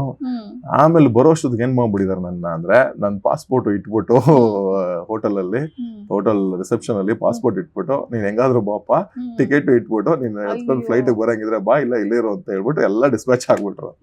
ಅದೊಂಥರ ಫನ್ನಿನೂ ಇದೆ, ಆಕ್ವರ್ಡ್ ಸಿಚುಯೇಷನ್ ಇದೆ. ಹೌದು, ಬಟ್ ಫನ್ನೇ ಆಗಿದ್ದು ಅದು ಆಕ್ಚುಲಿ. ಅಷ್ಟು ಬೇಗ ಅವ್ರು ಮೂವ್ ಆಗಿರ್ಲಿಲ್ಲ, ಜಸ್ಟ್ ಹೇಳ್ಬಿಟ್ಟು ಅಲ್ಲಿ ಹೋಗಿದ್ರು, ರಿಸೆಪ್ಷನ್ ಇಂದ ಕಾಲ್ ಮಾಡ್ಸಿದ್ರು. ನಾನ್ ಬಂದ್ ನೋಡಿದ್ರೆ ಎಲ್ಲರೂ ವೆಹಿಕಲ್ ಅಲ್ಲಿ ಕುತ್ಕೊಂಡಿದ್ರು, ಮೂವ್ ಆಗಿರಲಿಲ್ಲ, ವೆಹಿಕಲ್ ಕುತ್ಕೊಂಡಿದ್ರು. ನಾನು ಬಂದ್ ನೋಡಿದ್ರೆ ಅಯ್ಯೋ ಎಲ್ಲರೂ ಹೋಗ್ಬಿಟ್ಟಿದ್ದಾರೆ ಅನ್ನೋ ಒಂದು ಆಕ್ವರ್ಡ್ ಸಿಚುಯೇಷನ್. ಆಮೇಲೆ ಅಲ್ಲಿ ಹೋದ್ರೆ ಫನ್. ಸೊ ಅದೊಂದು ಫನ್ನಿ ಸಿಚುಯೇಷನ್ ಅಂತ ಹೇಳ್ಬೋದು. ಈ ತರ ಫನ್ಗಳು ತುಂಬಾ ನಡೀತಾ ಇರುತ್ತೆ. ಇನ್ನೊಂದು ವಿಷಯ ಕೇಳ್ಪಟ್ಟೆ ನಾನು, ನಿಮ್ಗೊಂದು ಫ್ಯಾನ್ ಪೇಜ್ ಕ್ರಿಯೇಟ್ ಆಗಿತ್ತಂತೆ 15 years ಬ್ಯಾಕ್. ಅದು ಹೇಗೆ? ಅದು ಅದು ನೋಟಿಸ್ ಆಗಿದ್ಯಾ ಅವಾಗ ನಿಮ್ದು ಅಂತ ಒಂದು ಫ್ಯಾನ್ ಪೇಜ್ ಇದೆ ಅಂತ? ಅದು ಕ್ರಿಯೇಟ್ ಆಯ್ತು ಅಂತ ಗೊತ್ತಾಯ್ತು. ಗೊತ್ತಾದ್ಮೇಲೆ ಅದು ನೋಟಿಸ್ ಆಗಿದ್ದು 2 months 3 months ಆದ್ಮೇಲೆ ನಮ್ಗೆ ನೋಟಿಸ್ ಆಗಿದ್ದು. ಅದಕ್ಕಿಂತ ಮುಂಚೆನೆ ಕ್ರಿಯೇಟ್ ಮಾಡಿದ್ರು, ಎಲ್ಲ ಏನೇನೋ ನಡೀತಿತ್ತು ಅಲ್ಲಿ. ನಾನು ಇರ್ಲಿಲ್ಲ ಅದ್ರಲ್ಲಿ ಆಕ್ಚುಲಿ. ನನ್ಗೆ ಆಮೇಲೆ ಗೊತ್ತಾಯ್ತು ಬೇರೆ ಒಬ್ರಿಂದ, ಒಬ್ಬ ಫ್ರೆಂಡ್ ಇಂದ, ಈ ತರ ಹಿಂಗ್ ಫ್ಯಾನ್ ಕ್ರಿಯೇಟ್ ಆಗಿದೆ, ಇಷ್ಟೊಂದು ಜನ ಇದಾರೆ, ಏನ್ ನೀನು ಇಲ್ಲಿದ್ಯಾ ಅಂತ. ನಾನು ಹೇಳಿದೆ ನನಗಿದೆಲ್ಲ ಬೇಡ, first of all. And fan create ಆಗೋದು ಅಷ್ಟು ನಾನಿನ್ನೂ ದೊಡ್ಡ ವ್ಯಕ್ತಿ ಅಲ್ಲ, ನಾನೇನು ಮಾಡೂ ಇಲ್ಲ. ನಾನೇನೋ ಮಾಡ್ದಲೆ ದೊಡ್ಡ ವ್ಯಕ್ತಿ ಆಗ್ಬೇಕು ಅಂದ್ರೆ ತಾನಾಗಿ ಅದು ಬೇರೆ ತರ ಅಲ್ವಾ. ಅಂದ್ರೆ ಇವತ್ತಿಗೆ ಕ್ರಿಯೇಟ್ ಆದ್ರೆ ಅದು ಏನಲ್ಲ, ಅದು 15 years ಬ್ಯಾಕ್ ಅದು ಆರ್ಕುಟಲ್ ಕ್ರಿಯೇಟ್ ಆಗಿತ್ತಂತಲ್ಲ. ಅದಕ್ಕೆ ಅದು ಪ್ರಾಣ ಪಕ್ಷಿ ಕಾರಣ, ಅದು ಸಂದೀಪ್ ಮಾಯಣ್ಣ ಕಾರಣ ಅಲ್ಲ. ಸೊ ಪ್ರಾಣ ಪಕ್ಷಿ ಅನ್ನೋದು ಏನಕ್ಕೆ ಅಂತ ಹೇಳಿದ್ರೆ ಅಲ್ಲಿ ಫನ್, ಅದೇ ಹೇಳದ್ನಲ್ಲ, ಸಿಕ್ಕಾಪಟ್ಟೆ ಫನ್. ಅಂತ ನಾನು ಸಿಕ್ಕಾಪಟ್ಟೆ ಜೋಲ್ ಆಗ್ತೀನಿ. ಫ್ರೆಂಡ್ಸ್ ಅಲ್ಲಿ ಅಂದ್ರೆ ಫ್ರೆಂಡ್ಸ್ ಅಂತ ಸಿಕ್ಬಿಟ್ರೆ ನಾನು ಹೊಸಬ್ರಾಗ್ಲಿ ಹಳಬ್ರಾಗ್ಲಿ ಒಂದೇ ಫ್ಲೋ ನಲ್ಲಿ ಇರ್ತೀನಿ.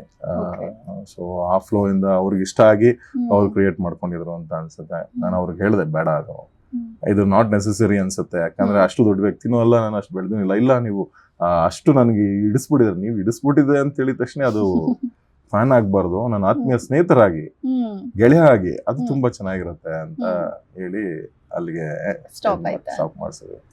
ಯಾಕಂದ್ರೆ ನಮ್ಗೆ ಅದು ಆತರ ವಿಸಿಬಿಲಿಟಿ ಬೇಡ. ಈಗ ನಿಮ್ ಫ್ಯಾಮಿಲಿ ಎಲ್ಲ ಗೆಟ್ ಟುಗೆದರ್ ಆದಾಗ ನೀವ್ ಇಂಡೋರ್ ಕ್ರಿಕೆಟರ್ ಆಗಿ ಹೇಗೆ ನಿಮ್ ಸುತ್ತ ಇರೋರ್ನ ಎಂಗೇಜ್ ಮಾಡ್ತೀರಾ ಅಂತ? ಇಷ್ಟೊತ್ತವರೆಗೂ ಸೀರಿಯಸ್ ಆಗಿ ಮಾತಾಡಿದೀರಾ ಸ್ವಲ್ಪ. ಸೊ ಫನ್ ಅಂತ ಹೇಳಿದ್ರೆ ಈ ಫ್ಯಾಮಿಲಿ, ಅದಕ್ಕೆ ಹೇಳಿದ್ದು, ಫ್ಯಾಮಿಲಿಲಿ ಬೇರೆ ತರ ಇರುತ್ತೆ ಆಯ್ತಾ. ಡೈಲಿ ನೋಡ್ತಾ ಇರ್ತಾರೆ, ಅವ್ರಿಗೇನು ಅನ್ಸಲ್ಲ. ಈವನ್ ಫ್ರೆಂಡ್ಸು ಅಷ್ಟೇನೆ. ನನ್ಗೆ ಎಷ್ಟೊಂದ್ ಜನ ಫ್ರೆಂಡ್ಸ್ ಇದಾರೆ, ಏನೋ ಹೇಳ್ತಾರೆ, ನನ್ಗೇನು ಅನ್ಸೋದೇ ಇಲ್ಲ ಕಣೋ, ನಿನ್ಗೆ ಆ ಪ್ಲೇಯರ್ ಬೇರೆಯವ್ರಾದ್ರೆ ಎಷ್ಟೊಂದು ಏನೋ ಕೊಡ್ತಾರಲ್ಲ, ಏನಕ್ಕೆ ಅಂದ್ರೆ ಆತರ ನಾನು ಇಟ್ಕೊಂಡಿದ್ದೀನಪ್ಪ ನಿಮ್ ಜೊತೆ ಆಸ್ ಎ ಫ್ರೆಂಡ್ ಆಗಿ ಇಟ್ಕೊಂಡಿದ್ದೀನಿ, ಅದಕ್ಕೋಸ್ಕರ ನಿಮ್ಗೆ ಅನ್ಸಲ್ಲ. ನೀವು ಏನಾದ್ರು ಸ್ವಲ್ಪ ಬೇರೆ ತರ ಆಗಿದ್ರೆ, ಅಂದ್ರೆ ಹೊರಗಡೆ ಒಂದು ಕಾಂಪೌಂಡ್ ಅಲ್ಲಿ ಇದ್ದಿದ್ರೆ ನಿಮ್ಗೆ ಅನ್ಸಿರೋದೇನೋ. ಅದಕ್ಕೆ ಹೇಳೋದು, ಕೆಲವೊಂದು ಬಾಂಧವ್ಯಗಳು ವೆರಿ ಇಂಪಾರ್ಟೆಂಟ್. ಒಂದು ಫ್ಯಾಮಿಲಿನ ನಾವು ಹೇಗೆ ಇದ್ರು ನಮ್ಮವ್ರು ಅಂತ ಒಪ್ಕೊಂತಾರೆ. ಇನ್ನು ಫ್ರೆಂಡ್ಸ್ ನಾವ್ ಎಷ್ಟು ಚೆನ್ನಾಗಿರ್ತೀವೋ ಅಲ್ಲಿ ತನಕ ಇರ್ತಾರೆ, ಚೆನ್ನಾಗಿರ್ತಾರೆ. ಇನ್ನು ಹೊರಗಡೆ ಔಟ್ಸೈಡರ್ಸ್ ನಾವು ಹೇಗೆ ರಿಯಾಕ್ಟ್ ಮಾಡ್ತೀವಿ ಅನ್ನೋದ್ರ ಮೇಲೆ ಅವ್ರು ನಮ್ಮನ್ನ ಜಡ್ಜ್ ಮಾಡ್ಬಿಟ್ಟಿರ್ತಾರೆ ಕಂಪ್ಲೀಟ್ ಆಗಿ. ಅವ್ರ ಬಗ್ಗೆ ನಮ್ಗೆ ತಿಳ್ಕೊಳ್ಳೋದೇ ಇಲ್ಲ ಅವರು. ಫಸ್ಟ್ ಆಫ್ ಆಲ್ ನಾವ್ ಯಾರು, ನಾವೇನು ಅಂತ. ಇಲ್ಲಿ ಏನ್ ನಡೀತಿದೆ ಸಿಚುವೇಶನ್ಗೆ, ಆ ಸಿಚುವೇಶನ್ಗೆ ನಿಮ್ಗೆ ಕಂಪೇರ್ ಮಾಡ್ಬಿಟ್ಟು ಅಲ್ಲೇ ಬಿಟ್ಬಿಡ್ತಾರೆ. ಸೊ ಆ ತರ ಸಿಚುವೇಶನ್ ಡಿಫ್ರೆಂಟ್ ಇರೋದ್ರಿಂದ ಸೊ ಅಲ್ಲಿಗೆ ಮ್ಯಾನೇಜ್ ಮಾಡ್ತೀನಿ, ಇಲ್ಲಿಗೆ ಮ್ಯಾನೇಜ್ ಮಾಡ್ತೀನಿ. ನಿಮ್ ಫ್ಯಾಮಿಲಿ ಬಗ್ಗೆ ತಿಳಿಸ್ಕೊಡೋದಾದ್ರೆ, ವೈಫ್ ಫ್ಯಾಮಿಲಿ. ನನ್ನ ತಂದೆ ಮಾಯಣ್ಣ ಅಂತ, ಸೊ ಅದಕ್ಕೆ ಸಂದೀಪ್ ಮಾಯಣ್ಣ, ಅದನ್ನ ಮಾಯಣ್ಣ ಅನ್ನೋದು ಇರ್ಲಿ ಅಂತ. ಯಾಕಂದ್ರೆ ನನ್ನ ತಂದೆ ಅಂದ್ರೆ ನಂಗೆ ತುಂಬಾ ಇಷ್ಟ, ತುಂಬಾ ಇಷ್ಟ. ಸೊ ಅದರಿಂದ ಅವ್ರು ನಡೆದ ಹಾದಿಲ್ ನಾನ್ ನಡೆಯಕ್ಕಾಗಿಲ್ಲ ಅಂದ್ರೂ ಒಂದ್ ಸ್ವಲ್ಪನಾದ್ರೂ ಅವ್ರ ಜೊತೆ ನಡೆಯಕ್ ಪ್ರಯತ್ನ ಪಡೋಣ ಅಂತ ಹೇಳ್ಬಿಟ್ಟು ನನಗನ್ಸುತ್ತೆ.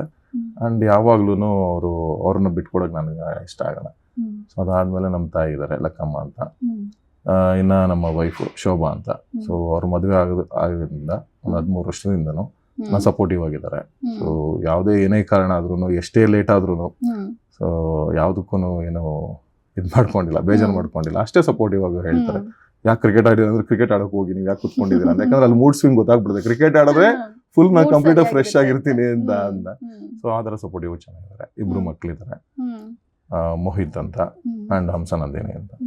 ಇದು ನಮ್ಮ ಫ್ಯಾಮಿಲಿ ಚಿಕ್ಕದು. ನೀವು ಇನ್ ಫ್ಯೂಚರ್ ಅಲ್ಲಿ ಬೇರೆ ಏನಾದ್ರು ಗೋಲ್ ಇದೆಯಾ? ಬೇರೆ ಏನಾದ್ರು ಮಾಡ್ಬೇಕು, ಈ ರೀತಿಯಾಗಿ ಹೋಗ್ಬೇಕು ಅಂತ? ಖಂಡಿತ ಇದೆ. ಅದಕ್ಕೆ ಇವಾಗ ಒಂದು ಹೊಸ ಪ್ರಾಜೆಕ್ಟ್ ಸ್ಟಾರ್ಟ್ ಮಾಡಿದ್ದು, ಕ್ರಿಕ್ ಆಕ್ಟಿವಿಟೀಸ್ ಅಂತ. ಅಂದ್ರೆ ನಾವೇನ್ ಕಲ್ತಿದೀವಿ ಅದನ್ನ ಎಕ್ಸ್ಪ್ಲೋರ್ ಮಾಡೋಣ ಅಂತ.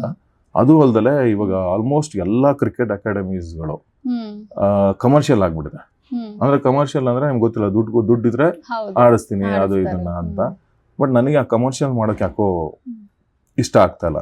ಸೊ ಅದರಿಂದ ನಾನು ಪ್ರೊಫೆಷನಲ್ ಆಗಿ ಎಷ್ಟು ನನ್ನ ಮಟ್ಟಿಗೆ ಎಷ್ಟು ರೀಚ್ ಆಗುತ್ತೋ, ಎಷ್ಟು ಕಲ್ಸ್ಕೊಡ್ಬೋದು ಹುಡುಗರಿಗೆ. ಅಂದ್ರೆ ಮಿನಿಮಲ್ ಫೀಸ್ ಇದ್ದೇ ಇದೆ. ಮಿನಿಮಲ್ ಫೀಸ್ ಇದ್ದಲೇ ನಾನು ಅದು ರನ್ ಮಾಡೋದಕ್ಕಾಗಲ್ಲ. ಬಟ್ ವೆರಿ ಲೋ ಇದರಲ್ಲಿ ಎಲ್ಲರಿಗೂ ಫೋಕಸ್ ಮಾಡಿ ಹೇಳ್ಕೊಳ್ಳೋಣ. ಸೊ ಕೆಲವೊಬ್ರು ರೀಚ್ ಆಗ್ತಾರೆ, ನಾವ್ ಹೇಳ್ಕೊಡ್ತಾರೋ, ಕೆಲವೊಬ್ರು ರೀಚ್ ಆಗಲ್ಲ ಹಂಗೆ ಬಿಟ್ಬಿಡ್ತೀವಿ. ಬಿಡಬಾರ್ದು, ಅವರು ಕಲಿಕೆ ಬಂದಿರ್ತಾರಲ್ವಾ, ಅವ್ರನ್ನೂ ಒಂದ್ ಸ್ವಲ್ಪ ಮಟ್ಟಿಗೆ ಪುಷ್ ಮಾಡೋಣ ಅನ್ನೋ ಒಂದು ನಿರ್ಧಾರದಿಂದ ಎಷ್ಟಾಗತ್ತೋ ಅಷ್ಟು ಪುಷ್ ಮಾಡ್ತಾ ಇದೀನಿ. ನೋಡ್ಬೇಕು ಮುಂದಕ್ಕೆ ಎಲ್ಲಿಗೆ ಹೋಗುತ್ತೆ ಅಂತ. ಈ ಒಂದು ಪ್ರಯಾಣ ಇನ್ನೂ ಚೆನ್ನಾಗಿ ಹೋಗಿ ಎಷ್ಟೊಂದ್ ಜನ ಎಲ್ಲರೂ ನಮ್ಮ ಅಂಡರಲ್ಲಿ ಯಾರೋ ಒಬ್ರು ಸ್ಟೇಟ್ಗೆ, ಇಂಡಿಯಾಗೆ ಆಡಿದ್ರೆ ಅಂದ್ರೆ ಅದಕ್ಕಿಂತ ಖುಷಿ ಇನ್ನೇನು ಇಲ್ಲ. ಸೊ ಅದು ಇವಾಗ ಜರ್ನಿ ಸ್ಟಾರ್ಟ್ ಆಗಿದೆ, ನೋಡೋಣ ಎಲ್ಲಿ ಮಟ್ಟಿಗೆ ತಗೊಂಡೋಗುತ್ತೆ ಅಂತ. ಮತ್ತೆ ನೀವು ನೆಟ್ ಬಾಲ್ ಪ್ಲೇಯರ್ ಕೂಡ ಹೌದು ಅಂತ ಕೇಳಿದೆ, ಅದ್ರ ಬಗ್ಗೆ ಹೇಳಿ. ಆಕ್ಚುಲಿ ಕಾಲೇಜ್ ಡೇಸ್ ಅಲ್ಲಿ ನಾವು ಸ್ಪೋರ್ಟ್ಸ್ ಅಂತಾನೆ ಹೊರಗಡೆ ಇದ್ದಿದ್ದು ಜಾಸ್ತಿ. ಯಾವತ್ತು ನಾವು ಕ್ಲಾಸ್ ರೂಮ್ಗೆ ಹೋಗಿ ಕುತ್ಕೊಂಡಿದ್ದೇ ಇಲ್ಲ. ಇದೆಲ್ಲ ಮನೆಗೆ ಗೊತ್ತಿಲ್ಲ ನಮ್ಮ ತಂದೆ ತಾಯಿಗೆ. ಯಾಕಂತ ಹೇಳಿದ್ರೆ ಅವರು ಕಾಲೇಜ್ ಹೋಗ್ತಿದ್ದಾನೆ ಬರ್ತಾ ಇದ್ದಾನೆ ಅಂತ ಅನ್ಕೊಂತಾರೆ. ಬಟ್ ನಾವು ಆಲ್ಮೋಸ್ಟ್ ಎಲ್ಲ ಸ್ಪೋರ್ಟ್ಸ್ ಅಲ್ಲೇ ಕಾಲಿದ್ದೆ. ಅದರಿಂದ ನಾನು ನೆಟ್ ಬಾಲ್ನು ಕಾಲೇಜ್ಗೂ ಆಡಿದೆ, ಬೆಂಗಳೂರು ಯೂನಿವರ್ಸಿಟಿಗೆ ಆಡಿದೆ, ಅದಾದ್ಮೇಲೆ ಸ್ಟೇಟ್ ಲೆವೆಲ್ ಕರ್ನಾಟಕಕ್ಕೆ ಆಡಿದೆ. ಅದಾದ ಆಡಿದ ತಕ್ಷಣ ನೆಕ್ಸ್ಟ್ ಅಲ್ಲಿಗೆ ನಮ್ದು ಸ್ಟಾಪ್ ಆಯ್ತು. ಯಾವ್ದಾದ್ರು ಒಂದು ಸ್ಪೋರ್ಟ್ಸ್ ಅಲ್ಲಿ ಇರ್ಬೇಕು ಅಂತ ಕೀಪ್ ಆನ್ ಎಂಗೇಜಿಂಗ್ ಅಷ್ಟೇ. ಪ್ರೊಫೆಷನ್ ಒಟ್ಟಾರೆ ನಿಮ್ ಲೈಫ್ ಇವಾಗ ಹೇಗಿದೆ? Happy, fulfil satisfaction? ಅದನ್ನೇ ಸ್ಯಾಟಿಸ್ಫ್ಯಾಕ್ಷನ್ ಅನ್ನೋದು ಆ ಒಂದು ವರ್ಲ್ಡ್ ಕಪ್ ಹೊಡೆದಾಗ್ಲೇನೆ ಸಿಗತ್ತೆ, ಯಾರ ಅಂಡರ್ ಆದ್ರೂ ಇರ್ಲಿ. ಯಾಕಂದ್ರೆ ನಮ್ಗೆ ಒಂದು ಜೀವನೇ ಆಗ್ಬಿಟ್ಟಿದೆ ಇಂಡೋರ್ ಕ್ರಿಕೆಟ್ ಅಂತ. ಅಷ್ಟು ಇಷ್ಟ ಆಗತ್ತೆ ನಿಮ್ಗೆ, ನೀವು ಅದನ್ನ ಕಂಪ್ಲೀಟ್ ಆಗಿ ನೀವು ರೂಲ್ಸ್ ತಿಳ್ಕೊಂಡ್ರೆ ಅಂಡ್ ಅದನ್ನ ಆಡಕ್ ಸ್ಟಾರ್ಟ್ ಮಾಡಿದಾಗ ಆ ಗೇಮ್ ನೋಡ್ತಾ ಆ ರೂಲ್ಸ್ ನ ಅಳವಡಿಸ್ಕೊಂತ ಆಡ್ತಿದ್ರೆ ಅಷ್ಟು ಇಷ್ಟ ಆಗತ್ತೆ ನಿಮ್ಗೆ. ನಿಮ್ ಲೈಫ್ ಈಗ ಒಟ್ಟಾರೆಯಾಗಿ ಹೇಗಿದೆ, ಪ್ಯಾಷನ್ ಪ್ರೊಫೆಷನ್ ಎರಡರ ನಡುವೆ? ಬಿಸಿ ಲೈಫ್ ಅಂತ ಹೇಳ್ಬೋದು. ಯಾಕಂತ ಹೇಳಿದ್ರೆ ನಾನು ಹೇಳಿದ್ನಲ್ಲ, ಈ ಕೋಚಿಂಗ್ ಅಂತ ನಾನು ಪ್ರಾಜೆಕ್ಟ್ ತಗೊಂಡಾದ್ಮೇಲೆ ವರ್ಕ್ ಲೈಫ್ ಬ್ಯಾಲೆನ್ಸ್ ಮಾಡಬೇಕು, ಪರ್ಸನಲ್ ಲೈಫ್ ಬ್ಯಾಲೆನ್ಸ್ ಮಾಡಬೇಕು, ಈ ಕೋಚಿಂಗ್ ಫೀಲ್ಡ್ ಬ್ಯಾಲೆನ್ಸ್ ಮಾಡಬೇಕು. ಅದ್ರ ಜೊತೆಗೆ ನಮ್ಮ ಮೋಟೋ ಇರೋದು ಇಂಡೋರ್ ಕ್ರಿಕೆಟ್ ಅನ್ನೋದನ್ನು ಮುಂದೆ ತಗೊಂಡೋಗ್ಬೇಕು ಅನ್ನೋದು ನಮ್ಮ ಒಂದು ಗುರಿ ಇದೆ. ಆ ಗುರಿಗೆ ಎಷ್ಟು ಮಟ್ಟಿಗೆ ನಾವು ಹೋಗ್ತೀವೋ ಅದು ತುಂಬಾ ಖುಷಿ ಆಗುತ್ತೆ. ಓವರ್ ಆಲ್ ಚೆನ್ನಾಗಿದೆ ಮೇಡಮ್, ತುಂಬಾ ಚೆನ್ನಾಗಿದೆ. ಲೈಫ್ ಚೆನ್ನಾಗಿ ಹೋಗ್ತಾ ಇದೆ. ಬಿಸಿ ಇದ್ದಷ್ಟು ಮನುಷ್ಯ ಲೈಫ್ ತುಂಬಾ ಚೆನ್ನಾಗಿರುತ್ತೆ ಅಂತ. ಯಾವಾಗ ಐಡಲ್ ಕುತ್ಕೊಂತೀವೋ ಅವಾಗ ಸ್ವಲ್ಪ ನಮ್ಗೆ ನಾನಾ ತರ ಯೋಚನೆ ಬರುತ್ತೆ. ಸೊ ಅದರಿಂದ better you have to be busy ಅಂತ ಹೇಳೋದು. ಸರ್, ಇಷ್ಟೊತ್ವರೆಗೂ ನೀವು ಮಾತಾಡಿದ್ರೆ ಇಂಡೋರ್ ಕ್ರಿಕೆಟ್ ಬಗ್ಗೆ. ಸೊ ನನಗೀಗ ಅನಿಸ್ತಾ ಇರೋದು ಏನಂದ್ರೆ, ಇದ್ರ ಬಗ್ಗೆ ಇನ್ನೂ ಇನ್ಫಾರ್ಮೇಶನ್ ಬೇಕಾಗುತ್ತೆ ಅನ್ಸುತ್ತೆ. ನೀವೇನಾದರೂ ನಿಮ್ಮ ಪ್ಲೇಯರ್ಸ್ ಜೊತೆ ಮತ್ತೆ ನಮ್ಮ AD ಕ್ರಿಯೇಷನ್ ಯೂಟ್ಯೂಬ್ ಚಾನಲ್ಗೆ ನಿಮ್ಮ ಪ್ಲೇಯರ್ಸ್ಗಳನ್ನ ಕರ್ಕೊಂಡು ಬಂದರೆ ನಾವು ಇನ್ನೂ ಸ್ವಲ್ಪ ಈ ಇಂಡೋರ್ ಕ್ರಿಕೆಟ್ನ ಜನರಿಗೆ ರೀಚ್ ಮಾಡೋದ್ರ ಬಗ್ಗೆ ಇನ್ನೂ ಮಾತಾಡ್ಬೋದು. ಖಂಡಿತ. ಆಕ್ಚುಲಿ ನಾನು ಇವಾಗಲೇ ಬರೋಕ್ಕೆ ಹೇಳಿದ್ದೆ. ಅನ್ಫಾರ್ಚುನೇಟ್ಲಿ ಒಂದು 7 ಜನ ಪ್ಲೇಯರ್ಸ್ ಔಟ್ಸೈಡ್ ಆಡ್ತಿದ್ದಾರೆ ಓವರ್ಸೀಸ್ ಅಲ್ಲಿ, ಅಂದ್ರೆ ದುಬೈಲಿ ಆಡ್ತಿದ್ದಾರೆ. ದುಬೈಲಿ ಪ್ರೋ ಲೀಗ್ ಅಂತ ನಡೀತದೆ. ಸೊ ಅಲ್ಲಿ ಇಂಟರ್ನ್ಯಾಷನಲ್ ಪ್ಲೇಯರ್ಸ್ನೆಲ್ಲ ಒಂದು ಟೀಮ್ ಅಲ್ಲಿ ಸೆಲೆಕ್ಟ್ ಮಾಡ್ಕೊಂಡು ಅಲ್ಲಿ ಆಡಿಸ್ತಾರೆ. ಯಾಕಂದ್ರೆ ಅಲ್ಲಿ ಜಾಸ್ತಿ ಎಕ್ಸ್ಪೋಜರ್ ನಡೀತಿದೆ ಇವಾಗ. ಅದರ ಎಕ್ಸ್ಪೋಜರ್ ಇಲ್ಲೂ ನೋಡಿದ್ರೆ ಚೆನ್ನಾಗಿದೆ. But come to the point again sponsorship, arena ಎಲ್ಲ ಬೇಕಾಗತ್ತೆ. But sure madam, next time ನಮ್ಮ ಹುಡುಗರು ಇಲ್ಲ ಇದ್ರೆ ಖಂಡಿತ ಕರ್ಕೊಂಡ್ಬರ್ತೀನಿ. ಇನ್ನೂ ಸ್ವಲ್ಪ ವಿಸಿಬಿಲಿಟಿ ಆಗಲಿ ನಿಮ್ಮ ಕಡೆಯಿಂದ ಅಂತ ನನಗೆ ಒಂದು ಅನ್ಸುತ್ತೆ. ಖಂಡಿತ ಕರ್ಕೊಂಡು ಬನ್ನಿ. ಮತ್ತೆ ನೀವೀಗ ನಮ್ಮ ಚಾನಲಿಗೆ ಬಂದ್ರಿ, AD ಕ್ರಿಯೇಷನ್ ಯೂಟ್ಯೂಬ್ ಚಾನಲ್ಗೆ. ಇಷ್ಟೊತ್ತವರೆಗೂ ಕ್ರಿಕೆಟ್ ಬಗ್ಗೆ ಎಷ್ಟು ಜನರಿಗೆ ತಲುಪಿಸ್ತದ್ರಿ? ನಿಮಗೆ ಹೇಗೆ ಅನಿಸ್ತಾ ಇದೆ ನಮ್ಮ ಚಾನಲಿಗೆ ಬಂದಿದ್ದು, ನಿಮ್ಮ ಈ ಜರ್ನಿಯನ್ನು ನಮ್ಮ ಜೊತೆ ಶೇರ್ ಮಾಡ್ಕೊಂಡಿದ್ದು? ತುಂಬಾ ಖುಷಿ ಆಗ್ತಾ ಇದೆ. ಯಾಕಂತ ಹೇಳಿದ್ರೆ ಈ ಒಂದು ಕೆಲವೊಂದು ಬೆಳಿತಾರ ಗೇಮ್ ಬಗ್ಗೆ ಯಾರು ಅಷ್ಟು ತಲೆ ಕೆಡಿಸ್ಕೊಳಲ್ಲ. ಆಕ್ಚುಲಿ ನಿಮ್ಮಂಥವ್ರು ಈ ತರ ಬಂದ್ಬಿಟ್ಟು ಒಂದು ಗೇಮ್ ಬಗ್ಗೆ ಆಗ್ಲಿ ಅಥವಾ ಈ ತರನ ಇದನ್ನ ವಿಸಿಬಿಲಿಟಿ ಕ್ರಿಯೇಟ್ ಮಾಡೋಣ ಅಂತ ಹೇಳೋದೇ ನಮಗೆ ದೊಡ್ಡದು, ತುಂಬಾ ದೊಡ್ಡದು ಆಕ್ಚುಲಿ ಹೇಳ್ಬೇಕು ಅಂತ ಹೇಳಿದ್ರೆ. ಈ ತರ ನೀವು ಯಾವಾಗಲೂ ರೆಗ್ಯುಲರ್ ಆಗಿ ಮಾಡ್ತಾರೆ, ತುಂಬಾ ಖುಷಿ ಕೊಡ್ತು ನಮ್ಗೆ. ಸೊ ನಾವು ಸಪೋರ್ಟ್ ಮಾಡ್ತೀವಿ. ನಾವು ಆಡ್ತಿರೋ ಗೇಮು ವಿಸಿಬಿಲಿಟಿ ತುಂಬಾ ಬರ್ಲಿ. ಯಾಕಂತ ಹೇಳಿದ್ರೆ ಕ್ರಿಕೆಟ್ ಅನ್ನೋದು ಇಲ್ಲಿ ಒಂಥರ ದೇವ್ರಾಗ್ಬಿಟ್ಟಿದೆ ಇಂಡಿಯಾದಲ್ಲಿ. ಅವ್ರಿಗೂ ಸ್ವಲ್ಪ ಫಾಸ್ಟ್ ಗೇಮ್ ಹೇಗಿರುತ್ತೆ, ಒಂದು ರೆಸ್ಪಾನ್ಸಿಬಿಲಿಟಿ ಗೇಮ್ ಇರುತ್ತೆ, ಎಸ್ಪೆಷಲಿ ಹೇಗಿರುತ್ತೆ, ಒಂದು ಮೈಂಡ್ ಗೇಮ್ ಅಲ್ಲಿ ಹೆಂಗ್ ಆಡ್ಬೇಕು, ಅಂಡ್ ನಿಮ್ಮ ಸ್ಟ್ರೆಂಥನಿಂಗ್ ಹೆಂಗ್ ಇಂಪ್ರೂವ್ ಮಾಡ್ಕೋಬೇಕು, ನಿಮ್ ಸ್ಟ್ಯಾಮಿನಾ ಹೆಂಗ್ ಇಂಪ್ರೂವ್ ಮಾಡ್ಕೋಬೇಕು, ಎಲ್ಲ ಒಂದೇ ಫಾರ್ಮೆಟ್ ಅಲ್ಲಿ ಇರೋದ್ರಿಂದ ಈ ಗೇಮ್ ಡೆವಲಪ್ ಆಗ್ಬೇಕು ಅನ್ನೋ ಒಂದು ಆಸೆ ಇದೆ. ಅದಕ್ಕೆ ಖಂಡಿತ ನಿಮ್ ಸಪೋರ್ಟ್ ಹಾಗೆ ಇರ್ಲಿ, ನಮ್ ಸಪೋರ್ಟ್ ಹಾಗೆ ಇರುತ್ತೆ. ಕೋಚ್ ಆಗಿ ಒಂದು ಗೋಲ್ ನೀವ್ ಹೇಳಿದ್ರಿ, ಅಂದ್ರೆ ನಿಮ್ಗೆ ವರ್ಲ್ಡ್ ಕಪ್ ಹೊಡಿಬೇಕು ಅನ್ನೋ ಆಸೆ ಇದೆ ಅಂತ. ನಮ್ಮ ಯೂಟ್ಯೂಬ್ ಚಾನಲ್ ಕಡೆಯಿಂದ, ನಮ್ಮ ಎಲ್ಲ ವೀಕ್ಷಕರ ಕಡೆಯಿಂದ ನಿಮ್ಗೆ ಆ ಒಂದು ಗೋಲ್ ಆದಷ್ಟು ಬೇಗ ರೀಚ್ ಆಗಲಿ ಅಂತ ಹೇಳಿ ನಾವು ಒಂದು ಬೆಸ್ಟ್ ವಿಶಸ್ ಅನ್ನ ನಿಮ್ಗೆ ಹೇಳ್ತೀವಿ. ಮತ್ತೆ ಈ ಚಾನಲಿಗೆ ಬಂದಿದ್ದಕ್ಕೆ, ಇಷ್ಟೊತ್ತವರೆಗೂ ನಮ್ಮ ಜೊತೆ ಮಾತಾಡಿದ್ದಕ್ಕೆ, ಇಂಡೋರ್ ಕ್ರಿಕೆಟ್ ಬಗ್ಗೆ ಸಾಕಷ್ಟು ಇನ್ಫಾರ್ಮೇಶನ್ ಕೊಟ್ಟಿದ್ದಕ್ಕೆ ಚಾನಲ್ ಪರವಾಗಿ ನಾನು ದಿವ್ಯಾ ಭರತ್ ನಿಮ್ಗೆ ಧನ್ಯವಾದಗಳನ್ನ ತಿಳಿಸ್ತಾ ಇದ್ದೀನಿ. Thank you so much sir ಬಂದಿದ್ದಕ್ಕೆ. ಈ ಚಾನಲ್ ವಿಶೇಷ ಏನಪ್ಪಾ ಅಂತ ಹೇಳಿದ್ರೆ, ಎಲ್ಲ ಕ್ಷೇತ್ರದಿಂದ ಇಂಟರ್ವ್ಯೂ ಮಾಡಕ್ ಬರ್ತಾ ಇದ್ದಾರೆ. ಅಂಡ್ ಅವರಲ್ಲಿ ಏನಿದೆ ಅಡಗಿದೆ ಅಂತ ವಿಷಯಗಳನ್ನ ಎಕ್ಸ್ಪ್ಲೋರ್ ಮಾಡ್ತಿದ್ದಾರೆ ಅಂತ ಹೇಳೋದಕ್ಕೆ ತುಂಬಾ ಇಷ್ಟ ಆಗುತ್ತೆ. ದಯವಿಟ್ಟು ಇದನ್ನ ಲೈಕ್ ಮಾಡಿ, ಕಮೆಂಟ್ ಮಾಡಿ, ಹಾಗೆ ಫಾಲೋ ಮಾಡಿ, ನಮ್ಮನ್ನು ಬೆಳೆಸಿ, ನೀವು ಇನ್ಫಾರ್ಮೇಶನ್ ತಿಳ್ಕೊಳ್ಳಿ ಅಂತ ಹೇಳ್ತಾ, AD ಕ್ರಿಯೇಷನ್ ಚಾನಲ್ನ ಯೂಟ್ಯೂಬ್ ಚಾನಲ್ನ ನೀವು ದಯವಿಟ್ಟು ಸಬ್ಸ್ಕ್ರೈಬ್ ಮಾಡಿ, ಲೈಕ್ ಮಾಡಿ, ಕಮೆಂಟ್ ಮಾಡಿ. ಧನ್ಯವಾದಗಳು.